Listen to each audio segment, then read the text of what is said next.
Did you beat the game, Hutch? Not even close, but the price I paid for the 24-hour stream has been like, I'm just so out of it still. It's been technically 2 days. So I guess, I don't know how long it's been. My sense of time is all fucked up.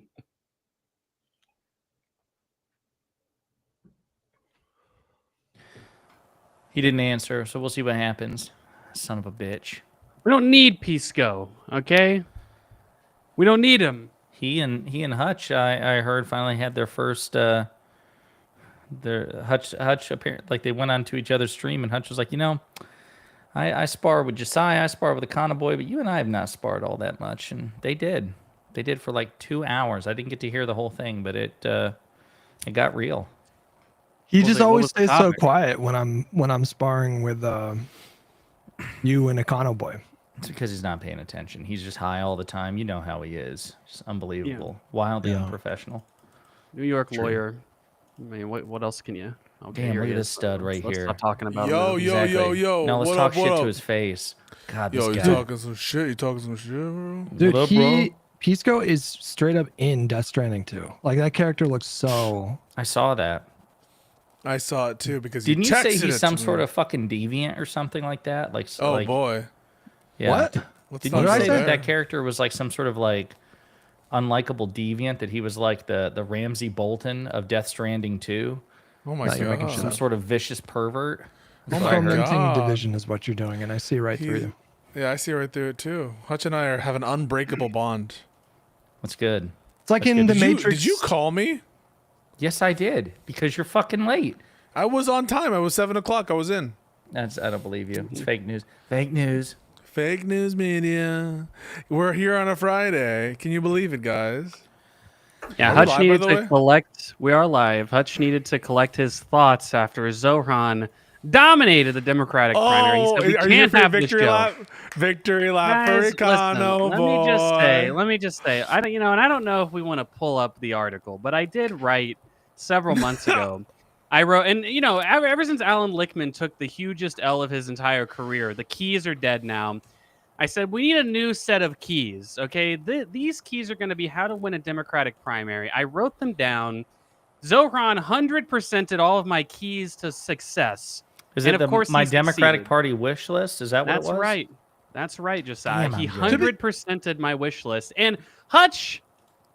all this talk, Hutch, progressives never win primaries. Let's just say I'm not surprised. All right. No, I am kind of surprised. I was surprised that Zohran won as well as he did. But didn't you endorse Cuomo?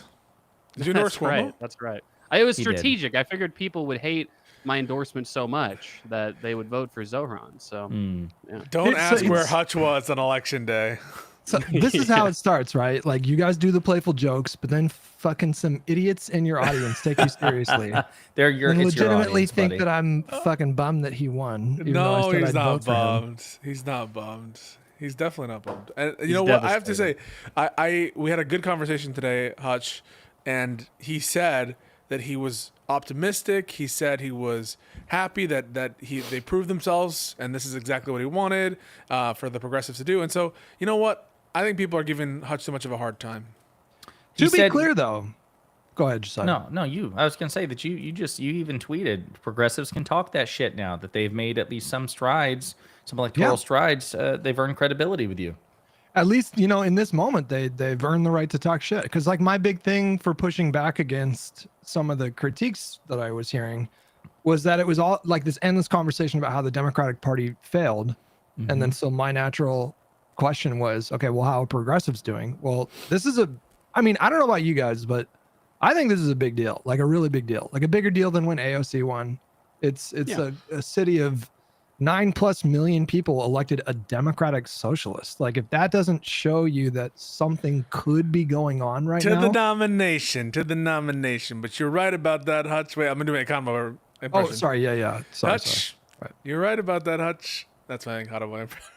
I mean, he's probably it's like right? You close your fucking eyes and it's like a doppelganger. Hold on, let me do my Pisco impression real quick. No, I'm just kidding. Okay, he's probably gonna win, right? That's what the numbers probably suggest. But he's gonna be facing two independent candidates in addition to the Republican, right? Mayor Adams is running for re-election. He's got like barely double-digit approval rating. The Republican. Andrew Cuomo is going to be running as an independent. I think he's confirmed. Does it go to a runoff if the person doesn't get to 50%? Ranked choice. Oh, that's right. Yeah, that's for the primary. I'm not sure if the actual election is ranked choice. I think the actual election is first past the post. I could be wrong about that. Someone Pisco's never voted before. Pisco voted lives in the Big Apple, but he doesn't. I voted in the primary. No, but I have voted in the election before. I actually voted. Let me see. Did I vote for Eric Adams? I actually don't think I was. I think you did, and I think you celebrated his victory. I think you're like, this is a man who's a model. I was in another state at the time, I think. Yep. So I didn't vote for Eric Adams. That's confirmed. Bullshit. But I will It's not even say, true. I think I'm correct. I'm about to double check. Yes, the general is first past the post. The primary is ranked choice, and so it's just whoever gets the most amount of votes. Yeah, so look, he's I going to be think- facing 2 independents and whoever Bill Ackman decides to bankroll. Whoa! Are you JQing? Are you JQing on stream? No, he's announced it. He said, Do you love Israel? Are you going to visit Israel? I think that's the first question that every politician, from like the New York mayor to the comptroller to like the local dog catcher, should be answering. But Ackman's apparently come out and said that he's engaged with other wealthy people in New York, and they're willing to throw a shit ton of money at some sort of general election challenger. I'm surprised he's just not going. ominous. Yeah, but why not don't- just back Adams then? Like I don't get that. Because Adams He's sucks. fucked. I mean, they're in like these guys are in such a rock and a hard place, right? Because you've got in New York City, you've got like, Democratic Socialist Zohran, who is the most offensive candidate, of course, of the bunch, right? But then you've got historically corrupt Mayor Adams. You've got historically corrupt and also sex pest Andrew Cuomo. And then you've got MAGA right-wing, idiot He's Republican. not MAGA. He hates MAGA, but yes, he is crazy. His name is Curtis. Let's be real.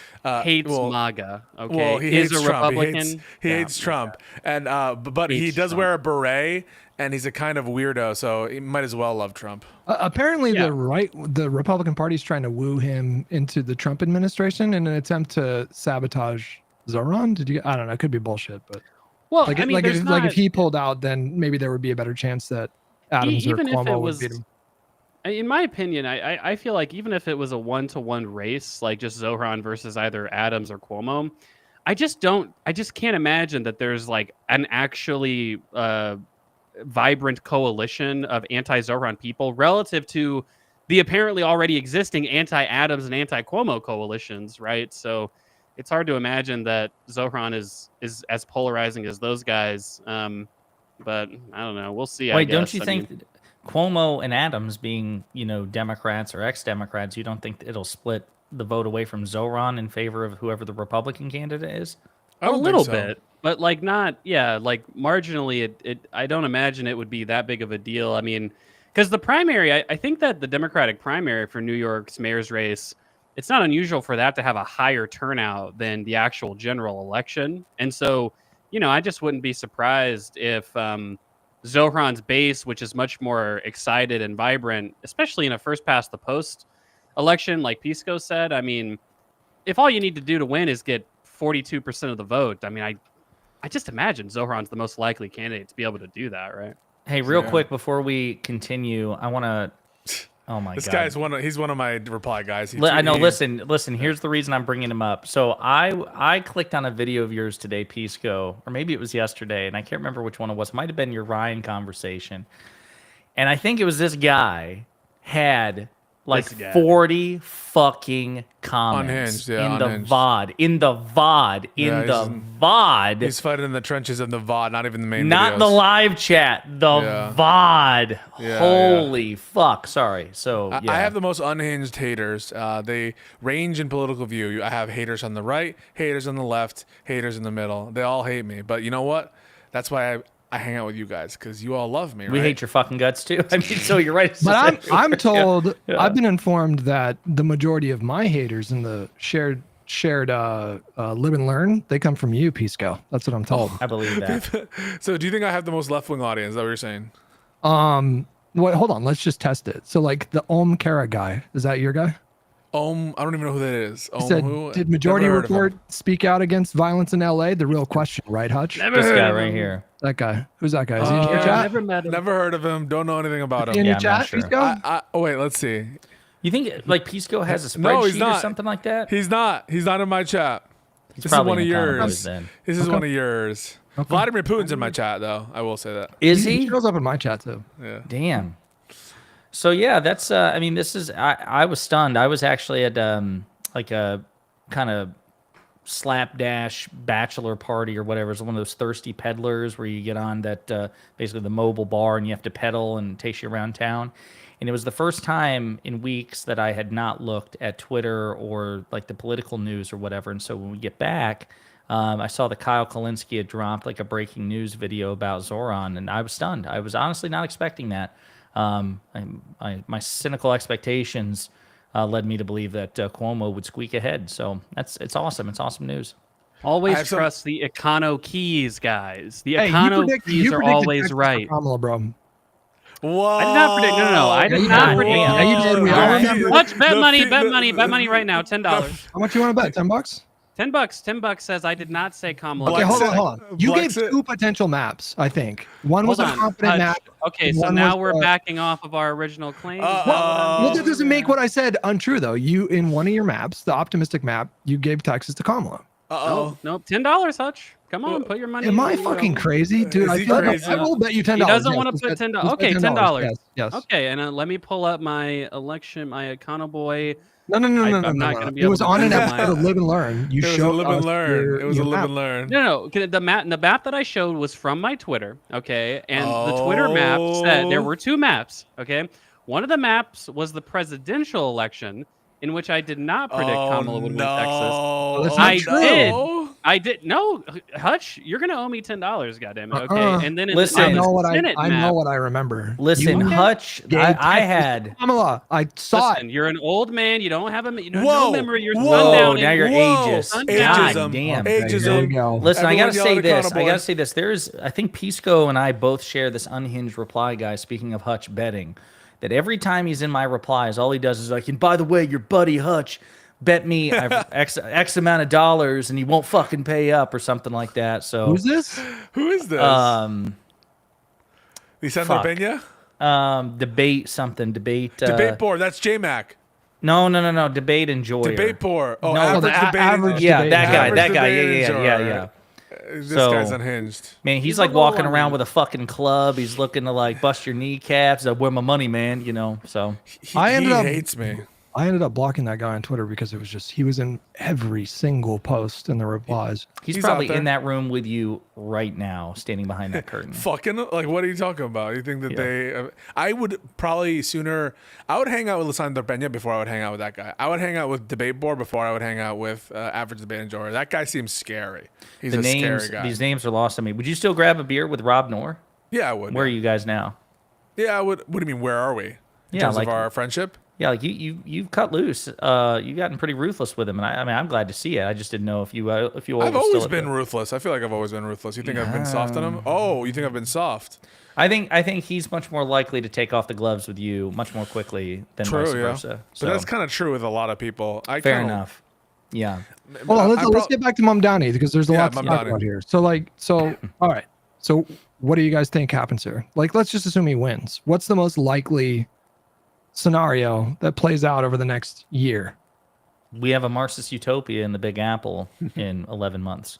I love those memes, by the way, where it's like, it's the 200th day of Mamdani's administration, and we've just converted to, fucking Islam, everybody. But I generally think that the administration as a mayoral, candidate, and then eventually as a mayor, it's not like he's going to be able to change the foundations of how the city runs, and he's going to have a lot of things that like hold him back in terms of doing the grossly exaggerated things that people accuse him of wanting. He wants to put in like 5 or 6 public grocery stores, not the biggest of deals, in a bunch of the food deserts in the city. He wants to establish.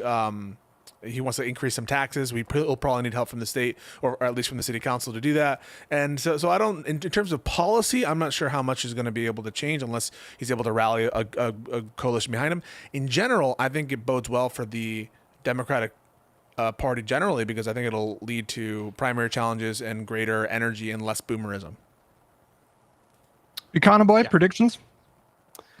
For his first year as mayor, if he wins, I mean, I don't think that every person who runs for an executive office, whether it's mayor, governor, or president, I think you can kind of count on like maybe 10 or 15% of their agenda getting done, generally speaking. Yeah, similar to Pisco, I think maybe there's a budget that has a little bit of money set aside for buying a few grocery stores and making them publicly owned grocery stores. Maybe there's movement on like free childcare. I could see maybe a lot of Albany Democrats getting behind something like that. And I think free buses is one of those things that maybe there's potential in it, but some sort of pilot program for it, maybe.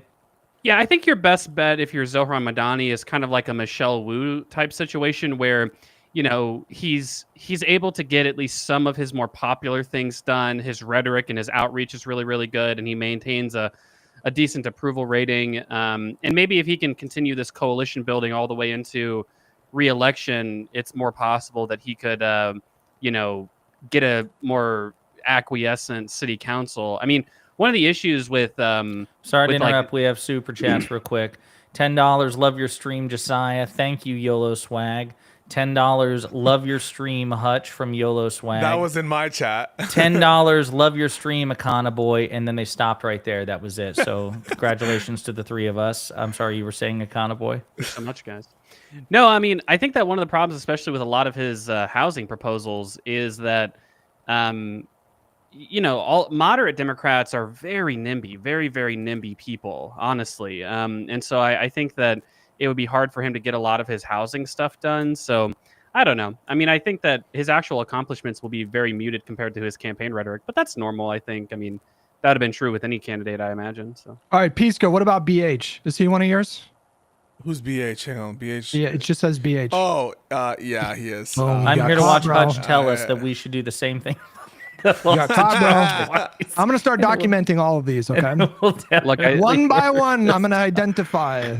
Oh, I saw a great tweet. It was like, if Mamdani had moderated, no, not if Mamdani, if Cuomo had moderated on trans sports, maybe he would have won the primary. Such a good meme. Such a good meme. That was a great tweet. I want to say though a couple of things on Mamdani. I think his ability to run a campaign will be looked at, and I think we should take notes for national candidates, for broader coalitions. And I think that people like Chuck Schumer and Kirsten Gillibrand, you should be wondering what your future is in the Democratic Party, and you should be a little bit less, I would say, pompous in your rhetoric, a little less hesitant in getting on board to support the Democratic nominee. I just want to say one more time, this is our nominee, and we need to back the nominee. I would have backed Cuomo, and so I expect all these Hutch motherfuckers. I'm just kidding. It's a joke, Hutch. I expect all of these fucking loser centrists who are like, oh, well, he could talk to. Get in line. If you support the policy, if you support the party, you should support the party's candidate. And when I hear Kirsten Gillibrand, this loser that we have in the Senate, who voted for the continuing resolution, who's weak on Trump, who's I think weak she on voted everything. for the Genius Act too, which basically gives a green light for Trump to continue with his stable and meme coins. Yes, she did. Yes, she totally did vote on that. Yep. So this is a politician that I'm going to be supporting a primary contest of Kirsten Gillibrand, of Schumer, and also of Kathy Hochul. I think that we are done with boomerism. We're done with this old guard. They don't know what the fuck they're doing. And now she's lying about Mamdani, saying that he supports jihad, or at least that he said something about globalized jihad. There were literally, I mean, there were a handful, including Jim Clyburn, right? A handful of Democrats in the House who endorsed Cuomo in the primary, right? And that is unfucking acceptable to me. Okay, and Bill Clinton endorsed Cuomo too. Okay, and he's a bitch for doing that. But what's as funny well. is what's hilarious is not only did President Clinton endorse Cuomo, but I think he did before President Obama did this when Mamdani won the primary. President Clinton actually pretty quickly congratulated him publicly and all this. So he got on board with the whole we back the candidate no matter what. And yeah, that lack of attitude is really discouraging. I will say, because we've got a lot to talk about in this hour and a half, since we're talking about abolishing the old guard, it's important to note that we have a new ranking member of the House Oversight Committee, Robert Garcia, who is part of the Democratic leadership anyway. I think he's about 40 years old. He's definitely one, AOC would still be my primary choice, but this was a good pick. This was a really solid step in the right direction. Garcia's smart. He has increased his aggressive rhetoric. He was the one who went viral because he called Elon Musk. He said something like, since Marjorie Taylor Greene's throwing dick pics around, I've got a dick pic, and he pulled out a picture of Elon Musk during an oversight hearing. Yeah, like shit like that. Like, so he's like stepping up his game. So I'm really encouraged that they didn't go with like Mifune and some of the other 78-year-olds who were in contention. How do you all feel about this? Do you know, like in Harry Potter, the Defense Against the Dark Arts post is cursed? Watch them just keep like nominating these old geriatric people to be oversight, and then everyone dies who takes it. No, I totally agree. This is not the worst I could have picked, and I think AOC wasn't in the running even. So whatever. No, yeah, she refused. Like she's technically no longer on the committee. She could have still, I think, like through some procedural shenanigans, they said that she could have thrown her hat in the ring, but she declined to do so because she didn't think that she was going to overcome the seniority rule. Jasmine Crockett threw her hat in the ring. She came in last of the 4 candidates. But yeah, Garcia won the day, and this is good. Again, he no AOC, but a solid fucking step in the right direction and a colossal improvement. So I'm excited to see that we seem to slowly be learning our lesson, maybe, possibly. So back to the Mamdani situation. I want to say the best way that you could, because I feel like this is important, Josiah. Sure. The best way that you can send a message to like the moderate old guard of the party is simply by winning elections. And Zoran is like a very charismatic guy, obviously hired a really competent team who I think they were very savvy in terms of their social media strategy. It was just a really impressive campaign. And he's kind of like, I mean, do you guys agree he's kind of abnormally good in terms of like Riz? Yeah. He's a very charismatic guy, and so like the stars aligned, and he's a millennial. He has that millennial Riz to him, and I think if there's another, who's that candidate? It's also a congressional district in New York. I forget her name. It's a long name. Abba something about. No, that's in Illinois. That's is that Illinois? Abu Ghazala. Yeah, anyway, yeah. There's these candidates. They just speak better. They're more comfortable on camera. They understand technology, and so it's not as much of a hump for them to just like become media savvy and media trained than some of these old people. Abu Ghazala is she's funny. Number one, I think she used to work for Zateo and either Vox or Vice or somewhere else before that. Then she decided to run for office. Her like campaign slogan is "What if Democrats didn't suck?" And she triggers the right like no other. She was on CNN with one of those panels with Scott Jennings and was like just dunking on him left, right, and center. And then she just went viral the other day because she was like on some sort of like protest, and she flipped somebody off, and the right like was like, oh my God, the Abu Ghazala is flipping off, pro-life protesters. And she put up a video. She's like, yeah, so there's a picture of me going around flipping off a pro-life protester who was like hurling invective at children and people like that. And yeah, I did it. And no, I wouldn't apologize, and I'd fucking do it again. Like just totally standing 10 toes down on business. It was awesome. So she's very unapologetic. I don't know. I think she's still not like the front runner in the primary, but I think she's in second place. Maybe we should send Hassan over to all of these different campaigns, and that'll make things better because, it worked with Mamdani. I'm sure Hassan had a great influence on the actual electoral outcome with Mamdani. And so we should just be sending him around, getting him in, like endorsing people. What do you think of that? Hold on. Before we get to that, Pisco, is Direful your guy? Probably. Hang on, let me check. Let's see. Direful. Hutch is desperate to attribute Mamdani's win to charisma. The reality is he ran a populist campaign that brought thousands of volunteers that knocked on over 500,000 doors. Get a grip. Get a grip. Don't get one guy. That wasn't tired, one. That's I'm fucking tired. Listen, don't get one guy. Literally Listen, you're loved. Hutch, you're tired. You're loved. You're a beloved member of our communities. I didn't even get a chance to finish my point because you guys your point? sidetracked it talking about some fucking other lady that had nothing to do with what I was You're talking talking about Riz. You're talking about Riz. He has a lot of He charisma. didn't just win because of his charisma. Obviously, he won it in no small part because he was running on bread and butter economic issues that were affecting like middle and low income earners. That's obviously a part of this story here. He was monofocused, wasn't he? I mean, just like a fucking like homing missile. But I think, tell me what you guys think. I think he should play the high ground here. Like for any Democrats that are doing the Jill DeBrand stuff or whatever that stuff, like I think he should play the high ground because I feel like that would make them look worse. Because vote blue, no matter who, means like that means voting for a Democratic Socialist in New York, absolutely 100%. And so for Democrats, like establishment Democrats, to be lecturing Bernie people, which some of that was valid because some of those people exist, but for them to be lecturing about that and for these same people to turn around and then suggest that they might not endorse Zoran is, I mean, obviously unacceptable.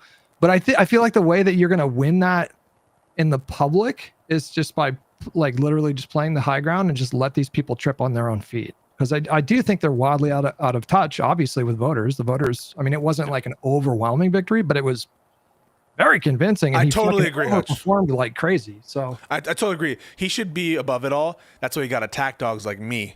I'm in the trenches. He's actually in the Mamdani campaign. I'm getting my hands dirty, so he doesn't need to. So that's my job. But I agree. He should be above it all. He should be, bridge building. He shouldn't do what Trump does, and he should have his attack dogs take it out.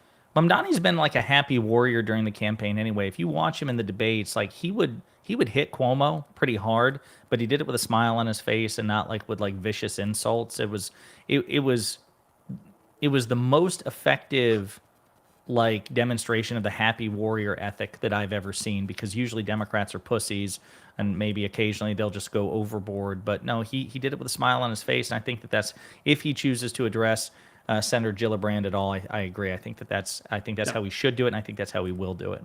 He might be sarcastic a bit, but I don't think he's going to take off the gloves.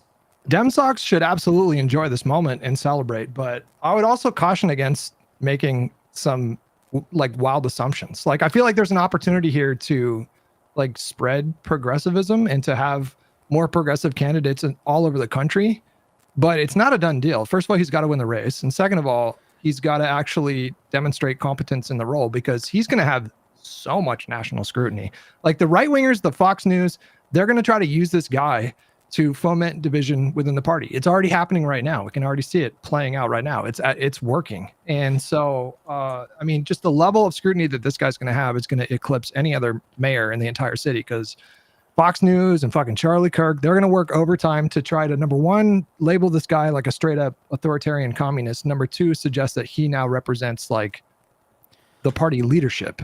And it's disappointing to see some of these Democratic politicians take that fucking bait and do what they're doing right now. So to close the loop on this, though, Hutch, I am curious. Like, obviously, I know that you've made it clear that you'll support him rhetorically. You don't live in New York or anything else. Are you worried that the more moderate or centrist block of the party will not do as you've encouraged the progressive? Your position has always been that the more progressive voters, when push comes to shove, when the primary is determined, you shut the fuck up and get in line. Are you worried that the more centrist and moderate voters will not do as you've instructed? They need to shut the fuck up and get in line, right? I mean, this will be interesting, because like the theory from like a lot of lefties has been that, if Bernie would have won the nomination in 2016 and 2020, that the party would have intentionally tanked him for Trump because they would have preferred Trump to Bernie. I'm sure all of us have heard this theory. I mean, this is going to test that right now. We're going to see. Like, I suspect probably most rank and file Democrats will get behind him. And you agree they should? They should shut the fuck up and get in line, regardless of how they feel. Of course, absolutely, of course. And so my suspicion is that most of them probably will. And you're going to have a handful of prominent Democrats that hedge or maybe endorse Cuomo or Adams. Like, that's just really difficult to imagine. But like, I'm sure a few will. But I mean, what do you guys think? I feel like most Democrats are probably going to support him, right? I mean, I hope so. I mean, I think that probably the ones that endorsed, I'd imagine like the ones that endorsed Cuomo in the primary might just stay quiet in the general, or maybe they'd go so far as to endorse him in the general election. I mean, I think that the issue that I mean, the real giant problem, and I just at a certain point, it's like it's like, oh, Econoboi wants a primary, literally anybody. Guys, endorsing Andrew Cuomo in a ranked choice primary is wild to do. Wild to do when you had a half a dozen other good establishment Democrats you could have endorsed. You could have endorsed Myrie, Adrian Adams, Brad Lander. You said number one in this primary is Andrew Cuomo? It's wild. Such a self-own. It's such a self-tell. You're absolutely right that given the opportunity, they chose to go for the old dinosaur who's a NIMBY, who has all this problematic baggage, who tried to push like Republican-style judges before. It's just such a disappointment, such a betrayal, frankly. But even, okay, accept it. It's a primary. People can endorse whatever. I don't really have a problem in the primary. Fine. I disagree with it, but everyone can endorse. I endorse. We all endorse. But after the primary, when the choices are between the Democratic nominee and the corrupt Mayor Adams, for all of these Democrats to be raising a stink, not all of them, but like some choice Democrats to be raising a stink like, I don't know if I could support Zoran. Where were you calling for the resignation of the corrupt mayor who's currently running for re-election? Where were you actually? And you seem to be more upset at Zoran Mamdani than at Donald Trump. You're putting all your effort into talking shit here, but you really aren't forceful. You're not on the streets for the No Kings protests. So these people suck, and they need to be kicked out of the party, or they need to be primaried. Well, it's a. Oh, go ahead. No, you go ahead. I was gonna say, she's probably right about Richie Torres, I suspect. But let's look it up. It's a massive ideological divide. Like at the end of the day, these people genuinely believe that Zoran Mamdani and the policies that he has floated and the ideology that he subscribes to is bad governance. That's why they. I mean, I don't co-sign endorsing someone like Cuomo or Adams or whatever during a primary, but that's what this comes down to. And the best way to demonstrate, like, if you want to prove these people wrong, number one, get elected. Number two, prove that these programs actually do something. So he has that opportunity, and we'll see what happens. Yeah, but I I'm with Joanna on this, and it's not just Torres. I think Gillibrand. Obviously, there was a congresswoman that Pisco put on blast a couple of days ago. I'm worried that, like, for this coalition to work, like, Hutch, I've always agreed that, you hash it out in the primary and then push comes to shove, it is vote blue no matter who. But that's something that's always been directed at the progressive flank. Now that the situation is reversed, I think we have to be equally forceful in telling Torres and Gillibrand, like, your opinions on his policy are irrelevant. You shut the fuck up and back the team. This is where moderates have to fall in. Right? Yeah. Like, I'm not saying that Laura Gillen needs to endorse, but don't go out of your way to be like, oh, this fucking Muslim guy is fucked up, or if you're Gillibrand, be like, oh yeah, he said support jihad. Like, don't go out of your way. If you want to be quiet, we'll notice you being quiet. You should back the Democratic nominee. But if you're like this, whatever, and you just want to say, shut up, okay, do your tactical thing. But don't come out with these fucking boohoo statements about, oh, the brown guy, oh, this guy, I don't agree with the fucking public stores. You are an embarrassment, and we should primary your ass. And yeah, if you're going to be, if we can't trust you to support the Democratic nominee for the mayoral election, what good are you in Congress? And it's constantly these fucking Jared Golden types, these, and even I'm disappointed with Tom Suozzi for endorsing Cuomo. I think Richie Torres did endorse Cuomo. So all of this stuff it leaves a bad taste in my mouth, and that a lot of these Democrats just simply don't get it. Well, these people like genuinely believe that democratic socialism is going to fucking destroy the country and make the party. It doesn't matter. I mean, but that's the thing. Like, progressives also have like objections about moderate policies as well being dangerous as well. Like, that's not an excuse at the end of the day. I'm not defending. I'm just explaining. Like, why would we expect anything different from them? They legit think he's going to destroy the city and make the party. That's not fair, because you expect something from you. You expect that progressives should fall in line too, regardless of their principled objections to more centrist policy. It's got to go both ways, and we have to demonstrate here as political commentators and others that what's good for the goose is good for the gander. When we tell progressives that they need to back Kamala Harris because she's the Democratic nominee, we did. or Biden, I endorsed Joe Biden, right? Then we have an obligation to turn to the centrist too and say that applies not 99% as much, literally 100% as much. You shut up and get in line, and you back Mamdani. Period. Full stop. I mean, listen, I agree. I'm just saying that's. I think this is what is motivating them. So I don't know how you get through to someone who legitimately thinks that Mamdani is going to destroy New York and make the party. Let's give last word to Econoboi, because again, between the SCOTUS ruling, Newsom's lawsuit against Fox News, the big beautiful bill, we got a lot to talk about. So last word to you, Econoboi. I was just going to say that people complain about online leftists who don't get in line and this and that. The reality is, progressives who actually get elected, when you look at Bernie Sanders, AOC, these kind of types, they go out there and campaign for centrists, right? Like, they will go out there and they'll campaign for Joe Biden Bernie Sanders was a very active surrogate for Hillary Clinton in 2016. He spoke at the convention under no uncertain terms. Guys, obviously, if you voted for me, I'm disappointed, but it is absolutely, unequivocally the right thing to do to get out and vote for Hillary Clinton. And then he shits on him after the fact. Well, no, but Hutch, that doesn't matter, okay? Everyone shits on Hillary Clinton after the fact, right? Everyone. No, he shit on Kamala today. He shit. Did you see that? He shit on her. We today. Shit on Kamala all the time because she did run a. It's like, yeah, it's probably worth criticizing, right? But he does, even though, and it kind of goes back to my point.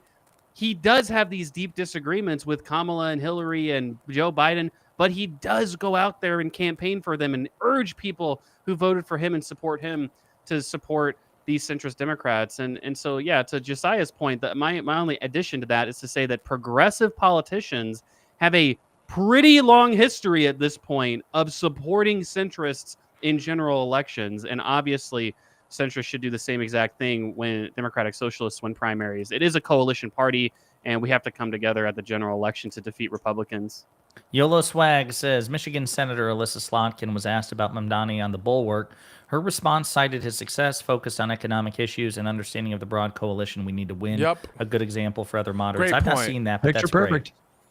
I mean, you don't have to neat. co-sign every single one of his policies, but that's like a perfect thing. He ran a competent campaign. The voters chose. Bing, bong, boom.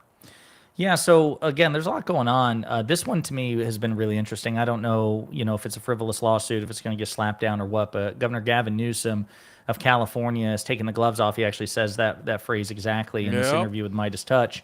And he just filed a $787 million lawsuit against Fox News for defamation over a deceptively edited clip on Fox News. So we're not going to play the full interview, but given that, again, Fox is by far the biggest player in mainstream media, and their share of legacy media has only increased post-election, and obviously they're a major player on the digital side of things as well. This is pretty big. So we're going to play this clip from Newsom. Newsom also wrote a direct letter to Fox News, or his attorneys did, explaining the suit. And then we've got the suit itself. Definitely want Pisco's take on this, but obviously Econoboi and Hutch as well, because at least on the style of this is somebody taking a page out of Trump's playbook. But what I want people to know is, gloves are off. Let's go. Enough. Hell yeah. We're going to stand up. Truth. We're going to stand up for American people. We're going to stand up for people that are being bullied. We're going to have the backs of people that are scared. We're going to use our formal authority. I'm proud to be governor of the largest state in America. Again, I've said this before to you, 21 state populations combined. But we're also going to use our moral authority. And the extent we need to, we're also going to call out the bullshit and the propaganda and the weaponization of lies and mis and disinformation on networks like Fox. I want to play just a couple more clips to provide some context here. So just bear with me 1 second. It really is becoming super commonplace for prominent politicians to just openly curse now. I mean, Trump said fuck the other day too. He did. They don't know what the fuck they're doing. No, I appreciate it. I mean, I think you summed it up beautifully. I mean, they knowingly misrepresented the facts. They altered and edited statements of the President of the United States, videos, and they knowingly stated that I lied about a phone call with Donald Trump. Donald Trump, as we know, lied about a phone call he had with me the day before. That call, in fact, was almost 4 days prior. Trump himself went to John Roberts of Fox to show a screenshot of the call. That call was never in question. They went on then to alter the fact that the president said it was a call the day before, and then it was weaponized further on the Jesse Waters show, who had a chyron saying Gavin lied about President Trump. And so, look, I can take it. These guys go after me 24/7. I'm a piñata and have been for years and years at Fox. Never once did I think I had to file a defamation lawsuit. But this crossed the line, the journalistic and ethical line. One more clip, and then again, we'll actually, no, I'll just say that he says he took contemporaneous notes of the phone call he had with Trump. So when Republicans and others record it, though? Say what? He should have just recorded it. Well, he has the call log. Yeah. So for those, again, is everyone familiar with like the actual situation that Newsom is referring to? Like Econoboi, Hutch, are you guys I can familiar give with a little summary if you want. Yeah, go ahead. So basically, there was this issue of the LA riots and all that stuff, and Trump had said that he called Gavin Newsom and he was courting with Gavin Newsom, and then Newsom said, no, you fucking didn't, because they had talked like 3 or 4 days, like on June 6th instead of like June 9th, and this was like before all the shit started popping off. And so Trump had lied about like being in communication with Gavin to give the impression that he's this tough guy, that he was telling Gavin to be tough and he's not doing enough, and that they're in the kind of coordination. So Trump is lying to serve his own ends, and Gavin Newsom is calling that out. And the lawsuit is targeted at Fox because even though they had given Fox the information, hey, here's the call log of when President Trump actually called the governor, and it was here. It says the 6th, the 7th. You send it to the lead reporter. Your network is calling Gavin Newsom a liar about the issue of the call, and so you're defaming Newsom by suggesting that he is willing to lie about like matters of internal security and his communication with the president. And so that's the defamatory nature of it. You're undermining his professional reputation in the eyes of the public. And you knowingly did it, right? Because you had access to the call log, which proves it. And they edited a clip too. Like that's the other thing. So Trump says on the 10th, he says, I talked to Gavin Newsom a day ago. Gavin Newsom says that didn't happen. So Trump sends Fox News a screenshot of that call log, and he's like, see, I did talk with Gavin Newsom. Yeah, on the 7th. That wasn't a day ago, asshole. Yeah. You have your dates confused. Then Fox ran with it. They were like, see, look, Trump has the call log. Why did Gavin lie? So Gavin lied. And Jesse Waters actually played the clip of Trump, but he cut off the part at the beginning where Trump says he called him a day ago on the 9th. Says it on the 10th, called him a day ago on the 9th, cuts that part off, and then goes on this whole tirade like, yeah, we have the call logs here. Why is Newsom lying? The full clip says, yeah. So I'm not a lawyer. Pisco is. Pisco, I'm curious, like, what do you think? I mean, it's First Amendment, that's going to be pretty high to prove defamation, right? Yeah. So first of all, we have to ask, is it defamatory? And I think that, yeah, this is the kind of thing, this is the lie that cuts to the nature of your professional reputation. You're calling the governor a liar. You're basically saying that he's willing to be deceptive for the purpose of, political gain and on a material thing, on an issue of fact. And so there's an issue of fact on whether this actually occurred, right? Like whether this call occurred at the given time about the given subject. And what the statement Fox News is making is that a call was not had at a specific time, contrary to what the governor is saying, and therefore the governor is a liar, that he lied about a thing, right? Like imagine that you were telling a doctor, yeah, this doctor lies all the time. The doctor lies about what your actual medical reports are, or the doctor, that of course that thing cuts to your reputation. There's reputational harm there. And so I think it meets those elements. And I think it meets the elements of it being false, for that is the statements that Gavin Newsom is a liar on that subject, and the statements that of the underlying facts that support that. And so the only question I think that's going to be left is, well, what are the damages? And also, do you meet the First Amendment standard of actual malice?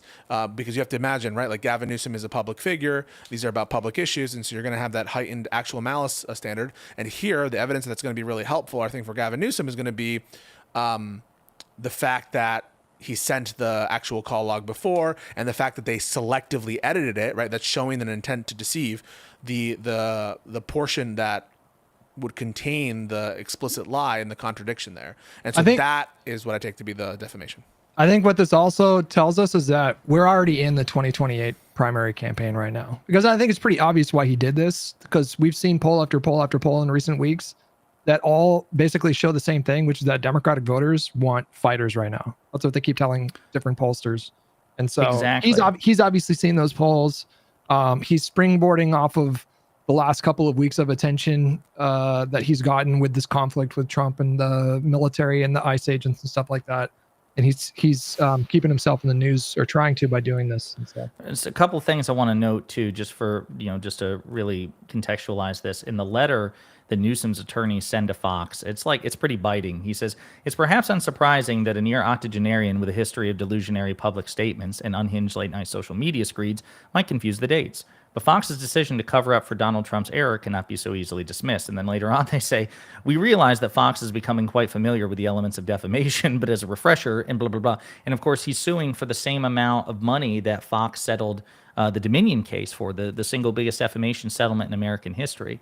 So I'm definitely fascinated to see where this goes, because I don't think Fox learned anything from the Dominion voting system settlement. And to Hutch's point, I think this is just sending a signal that Newsom is willing to fight. And I think this actually goes a long way, because I think we all roasted Newsom, rightly so, for his shitty podcast where he was giving, Steve Bannon and Charlie Kirk, what is it that Kyle says, a hand job in a hot stone? I keep hearing from people that his podcast got better. I can't confirm because I don't listen to it, but I keep hearing feedback that he actually has been doing a better job recently.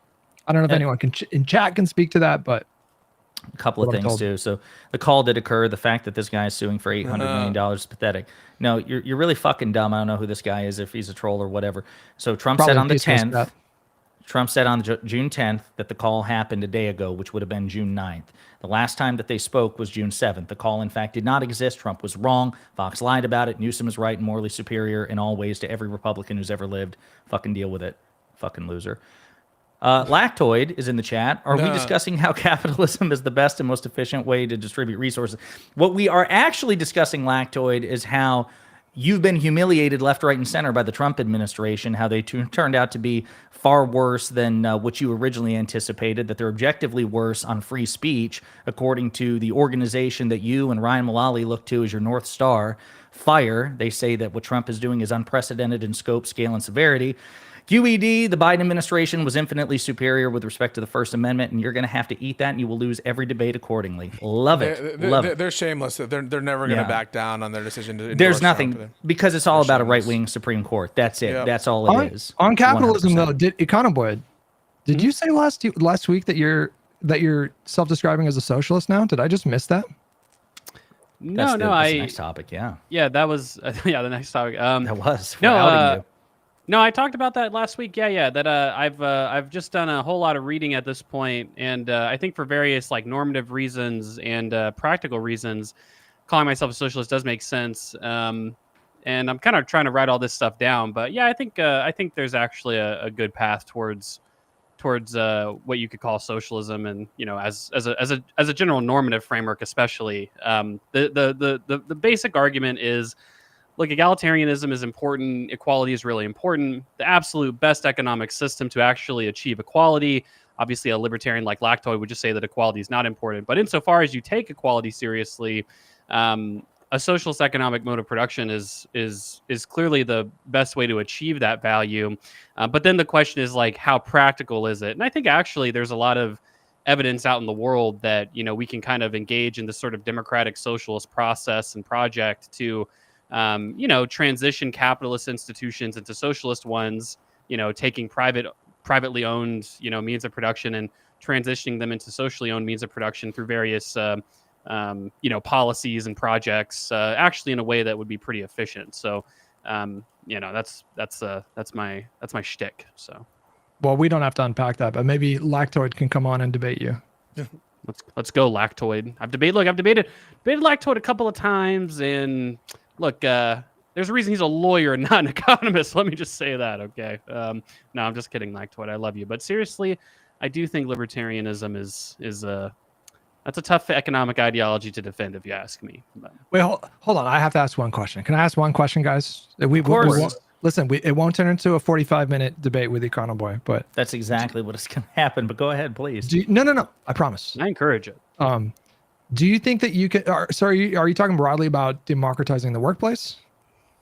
Not really. I mean, I think that unionization is really, really important, but and that is a democratic structure in the workplace. But the idea of every workplace running totally democratically, I don't really take that seriously. I think unions do a pretty good job of giving workers internal say in how their workplaces are arranged. We don't necessarily have to have workers be the owners of all companies. Is that socialism? Like workers owning all the companies? Workers not owning all the companies. Well, historically, socialism just meant collective ownership of the means of production, right? And now collective, the constituency group of collective depended on the socialists. So some socialists will be very stubborn and they'll say it's got to be worker ownership, right?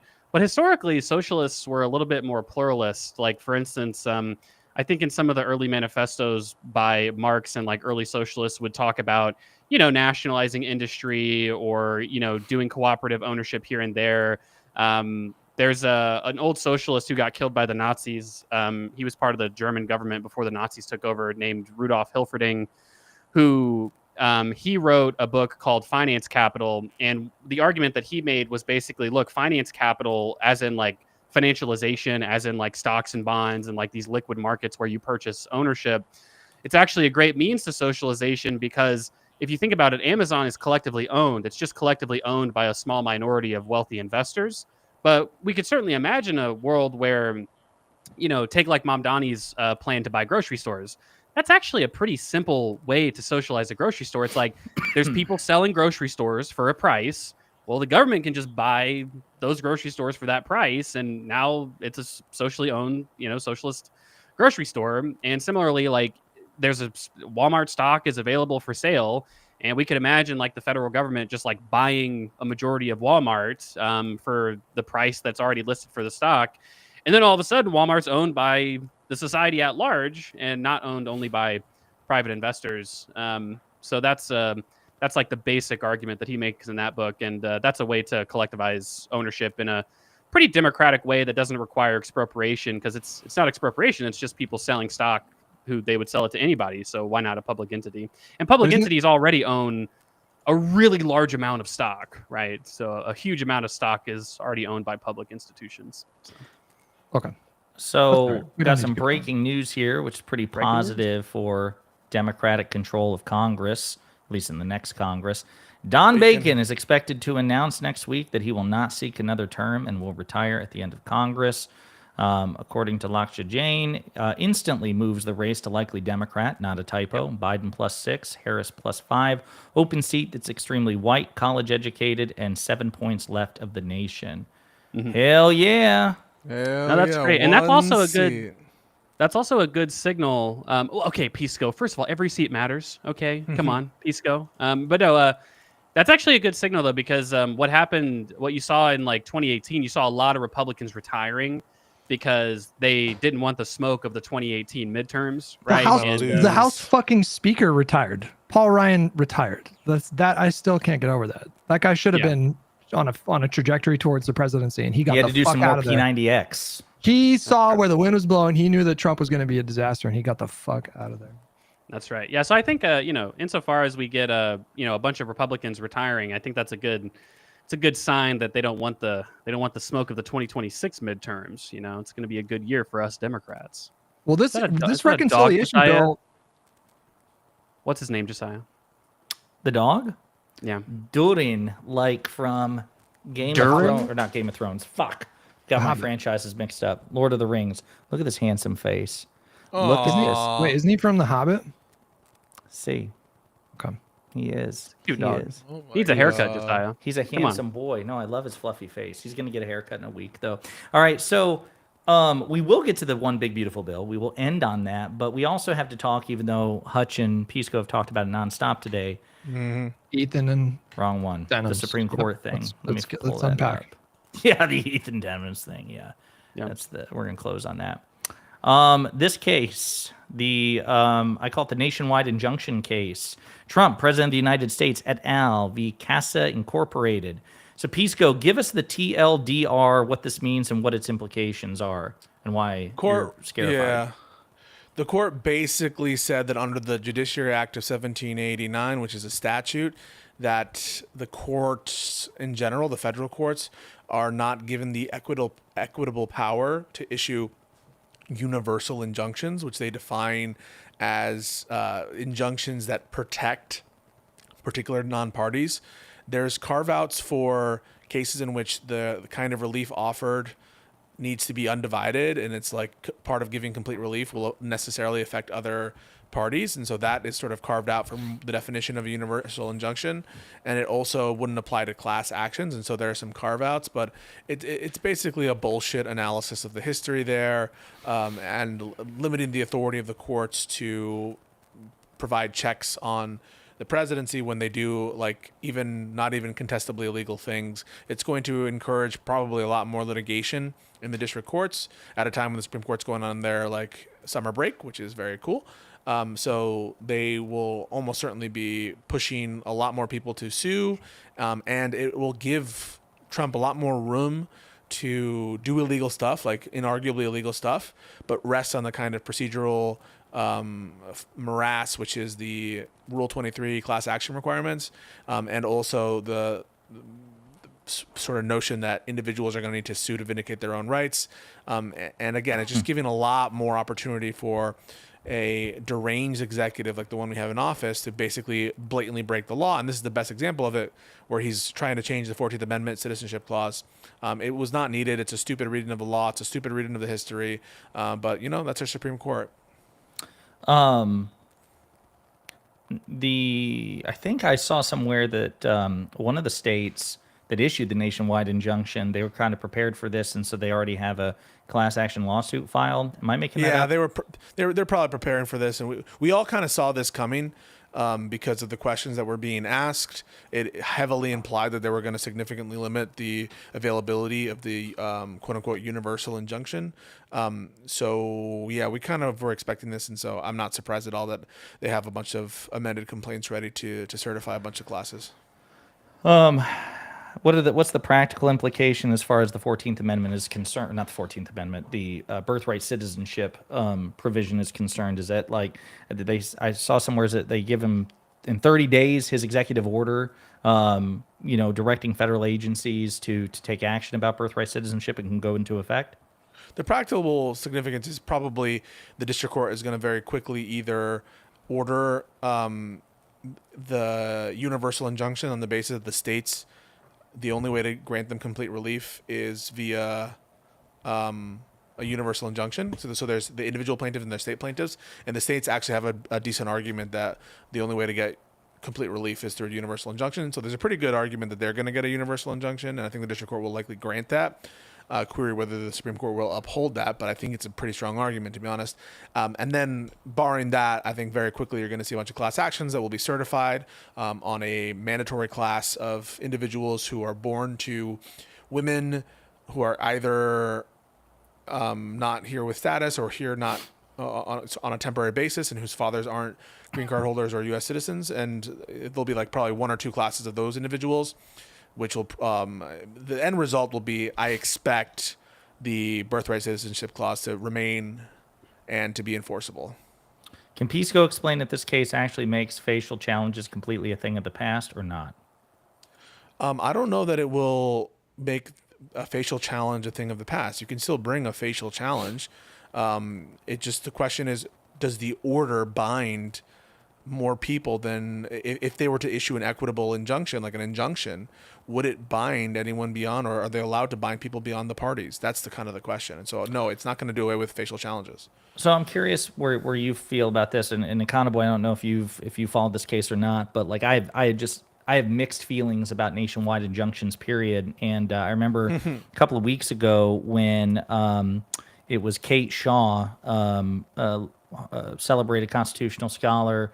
She was the minority witness in a Senate judiciary hearing about challenges to nationwide injunctions, and she was kind of in the same place. She's like, look, I have mixed feelings about this. I totally take the argument from Republicans that it's easy to get a nationwide injunction. Biden suffered from nationwide injunctions as well, so maybe there should be challenges in legislation which would prevent forum shopping, which might reduce the number of nationwide injunctions, because if you're a conservative, you wouldn't be able to go to Casmeric in Amarillo, Texas, and if you're a liberal, you wouldn't be able to file a suit in a liberal district or whatever. Can I stop you right there? I was going to ask you how you feel about this. Concern. Yeah, it's a good concern. The policy issues that you're raising, they're genuine ones. The forum shopping issue is a big issue. It happened under Biden, happened under Obama. Like, these are big issues.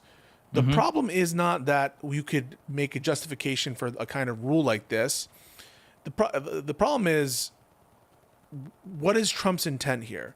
Trump's intent, he has bad faith, and 100%. He's going to use what basically is, or other good faith presidents might take as a kind of more limited ruling, but where there would be an expectation that even though there's no nationwide injunction, that the executive is going to follow the precedent, even though it's not binding in the fact that it's not literally an order that says you can't apply this to other people.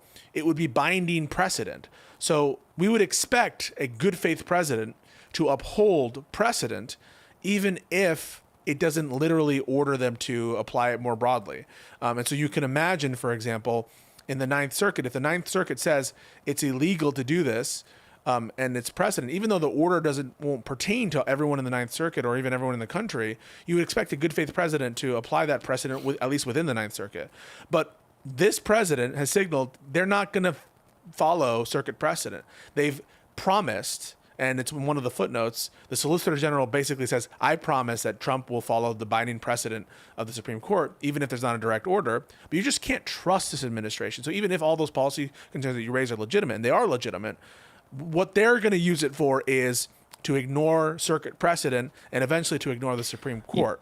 No, I take your point. I guess my question is, and again, Econoboi and I are usually on the same side of these issues. I don't know if he's had time to really digest this, but this is why I have mixed feelings. Like, what would you like to see be done with nationwide injunctions? Because it seems like you acknowledge that, especially, and you saw it during the Biden administration, it's just easy to get a nationwide injunction, it seems like. And so how would you like to see it addressed? Is there a way to split the baby here where district courts can issue nationwide injunctions but not be so cavalier doing it? Or is it just simply you have to pick which branch is given deference to? You either give quite a bit of latitude to a district court judge somewhere or too much deference to the president. How would you try to split this? You're asking me? Yeah, you. Yeah. What I would do is whenever you're suing the government for this kind of stuff, I would just it doesn't really matter where the challenge is brought, really. So I would just amend the Judiciary Act to provide for nationwide jurisdiction, nationwide venue for these kinds of cases, and just a giant pile and just randomize where it goes. And so when you're suing the government for something, just find a way to channel those all into one big bucket and where you split the work off across the country. And so for those kinds of cases, when you're challenging a government action directly as against the government, where it could impinge on a nationwide injunction basis, have some system to just randomize it so you can avoid the forum shopping concerns. There's a way to address the forum, or have a specialized circuit for anyone who wants to sue the governments for stuff. They kind of have that with the APA on some stuff, but just make it broader. So you can get rid of some of these forum shopping concerns, but the kind of or just get rid of the whole district, some of the district court system in general, and just overhaul it right now because it's not as important. Now, that would be a very significant change. But I'm just saying, you don't need to get rid of the district courts having a first pass at. Why do you think they did that here rather than the other options that you talked about? Because usually, isn't the Supreme Court's posture, generally speaking, not to defang the judiciary? Why did they do it here? They did it here, in my opinion, because ultimately, they are trying to, again, this is in my opinion, ensconce this vision of the unitary executive, which gives so much deference to the executive branch when it comes to a lot of the conservative shit that they want to be done. They understand and they have no fear that when it's Democratic presidents, the Democrats are going to stand by the precedent. They're going to listen to what the precedent is. And I think they have an intuition that if it's a Democratic policy, they're going to certify, they're going to use the proceduralism that they're upholding and the formalism that they're trying to uphold as a way to very quickly grant whatever whatever the Republicans want and deny whatever the Democrats want. And so the more kind of procedural weirdnesses that they throw in there, the more ambiguous it becomes about whether or not this action is challengeable or not. And so it's the same thing, by the way, with all of the immunity doctrines they're giving the president. They're trying to have this very specific version of the executive where they're granting all these powers to the president. Some of them I think are ideologically committed to monarchy, and these are people who, like Clarence Thomas and Alito, I think they're ideologically committed to monarchy, or at least some version of a pseudo monarchy, and the rest of them are just frankly either outcome oriented or not getting the big picture. So I do think there's a lot of political motivations here, and some law review articles that they've read that they've been convinced by. Hutch, you said this may have potentially radicalized you against the Supreme Court a bit more, or a little no? bit. Might be more open to your and Econoboi's prescriptive analysis. Econoboi, what do you think? Have you followed this case at all? Have you heard about this? What's going on? in your mindset? No, I don't really follow the Supreme Court because, constitutional law is all made up. And so I tend to just assume that they're going to do whatever I don't want. So if for people out there, if there's any sort of betting market on what the Supreme Court wants, you can just ask me what I think they should do. And you just bet the opposite. And 99% of the time, that's what's going to happen.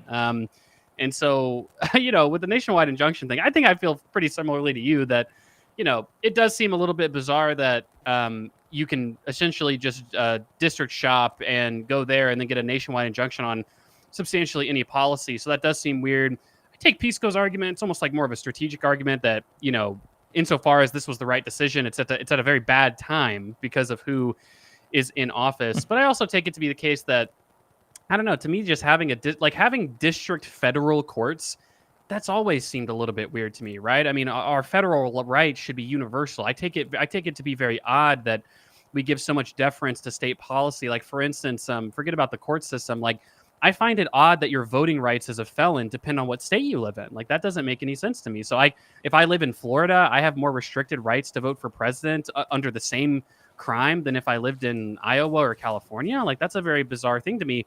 Now, if you were to say, hey, voting for governor of Florida is different because that's a state level office, well, sure, that makes sense. But we have all kinds of policies like that where like your what would ostensibly be like your federal rights and how you interact with the Constitution depends on the state you live in, might depend on the district that you live in.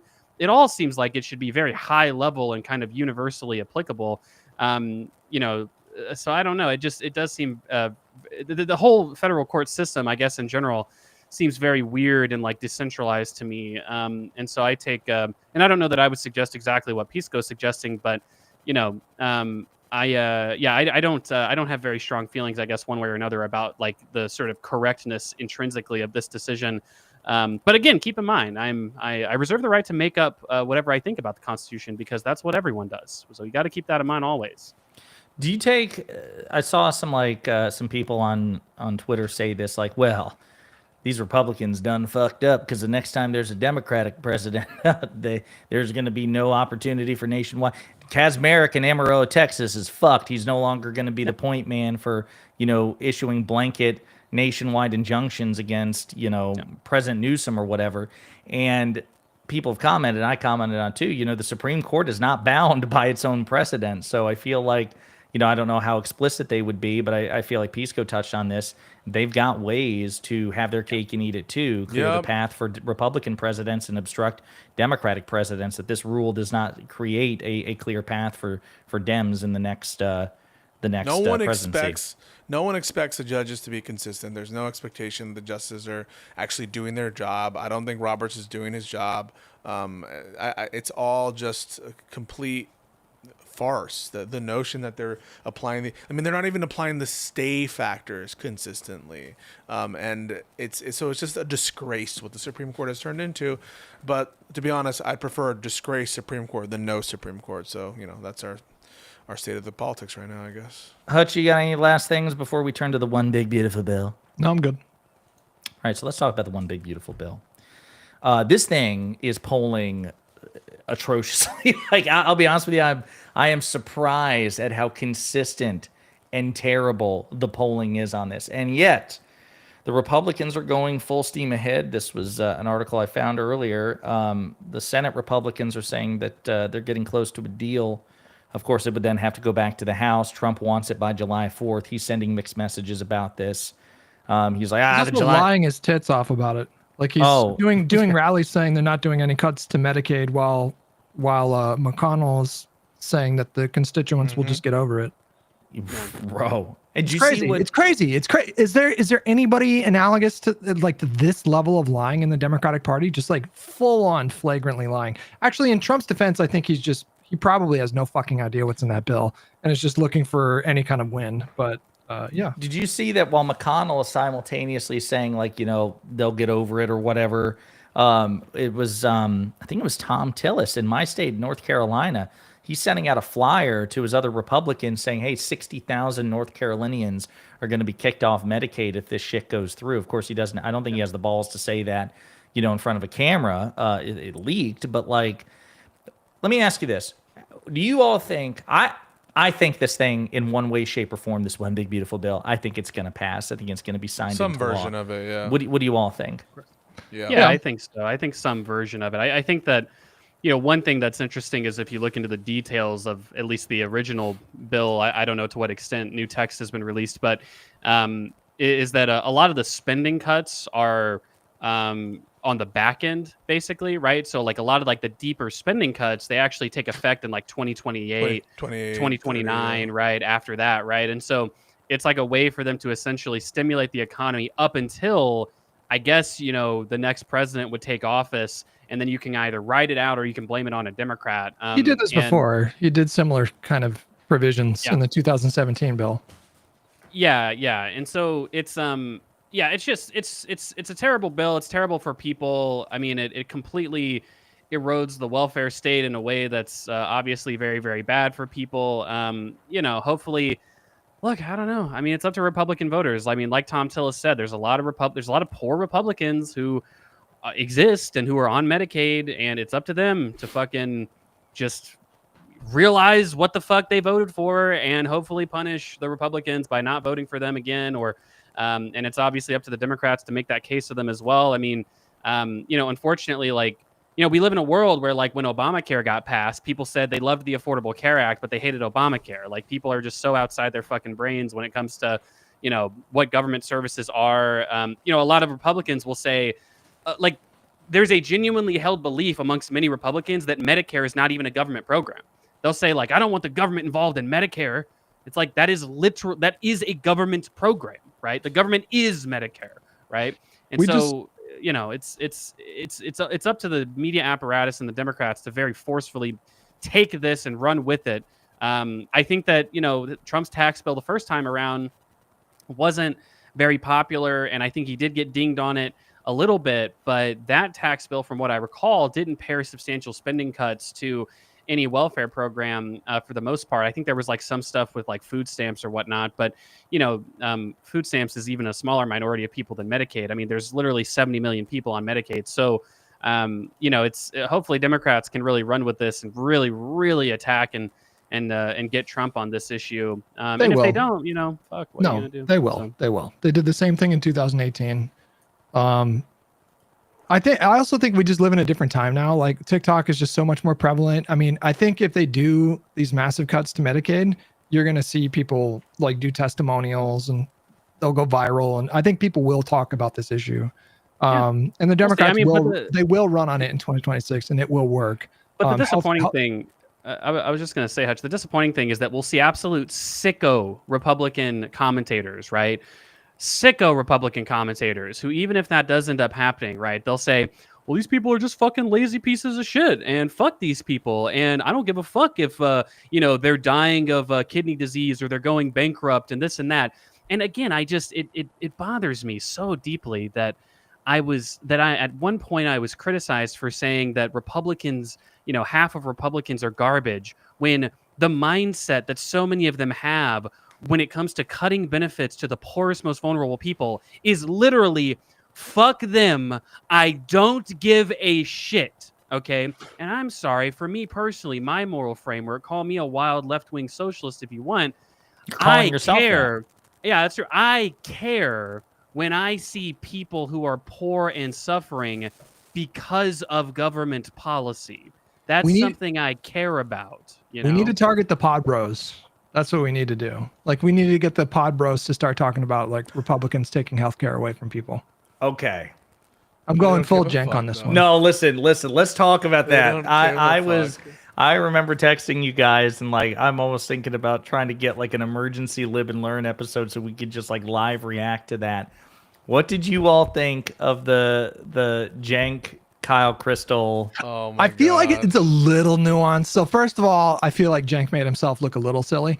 But do we necessarily disagree conceptually with the idea of like making space for former Trump voters? I think what made Jank look silly was like he seems to be primarily focused on that.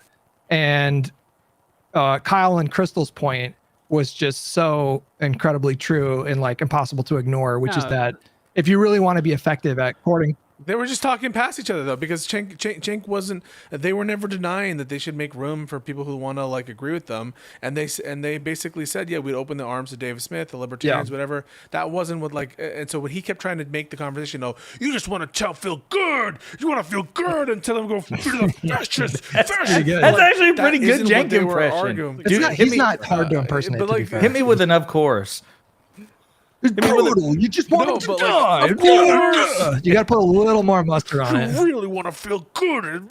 But that's not what they were arguing ever. And so they were talking past it. And they never reached the point that Crystal and Kyle were raising, mostly Crystal, that like this entire thing was about, are you still optimistic that your approach is going to work? And he never. Yeah, no, here's where he got fucked. I'm sorry. Right out the gate. Because she brought the receipts. She played that clip of him at the end of the first debate they had where right there. Yes. And this is if I had one critique of Crystal and Kyle, they let him right off the hook.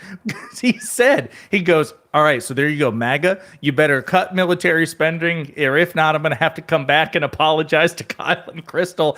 And they didn't cut military spending on the specific point he himself offered in that debate. He was dead fucking wrong. They did the exact opposite. They should have stopped right there like, hey, Cenk, we can get to the rest of your thesis, but right here where you said they better cut military spending, otherwise you'll have to come back and apologize. Did they cut military spending? And when you answer no, will you apologize? Then we can go to the rest of the debate. That debate made me so unbelievably horny. Like hearing Crystal and Kyle talk about the Lib Left Alliance was just amazing because it represented a shift.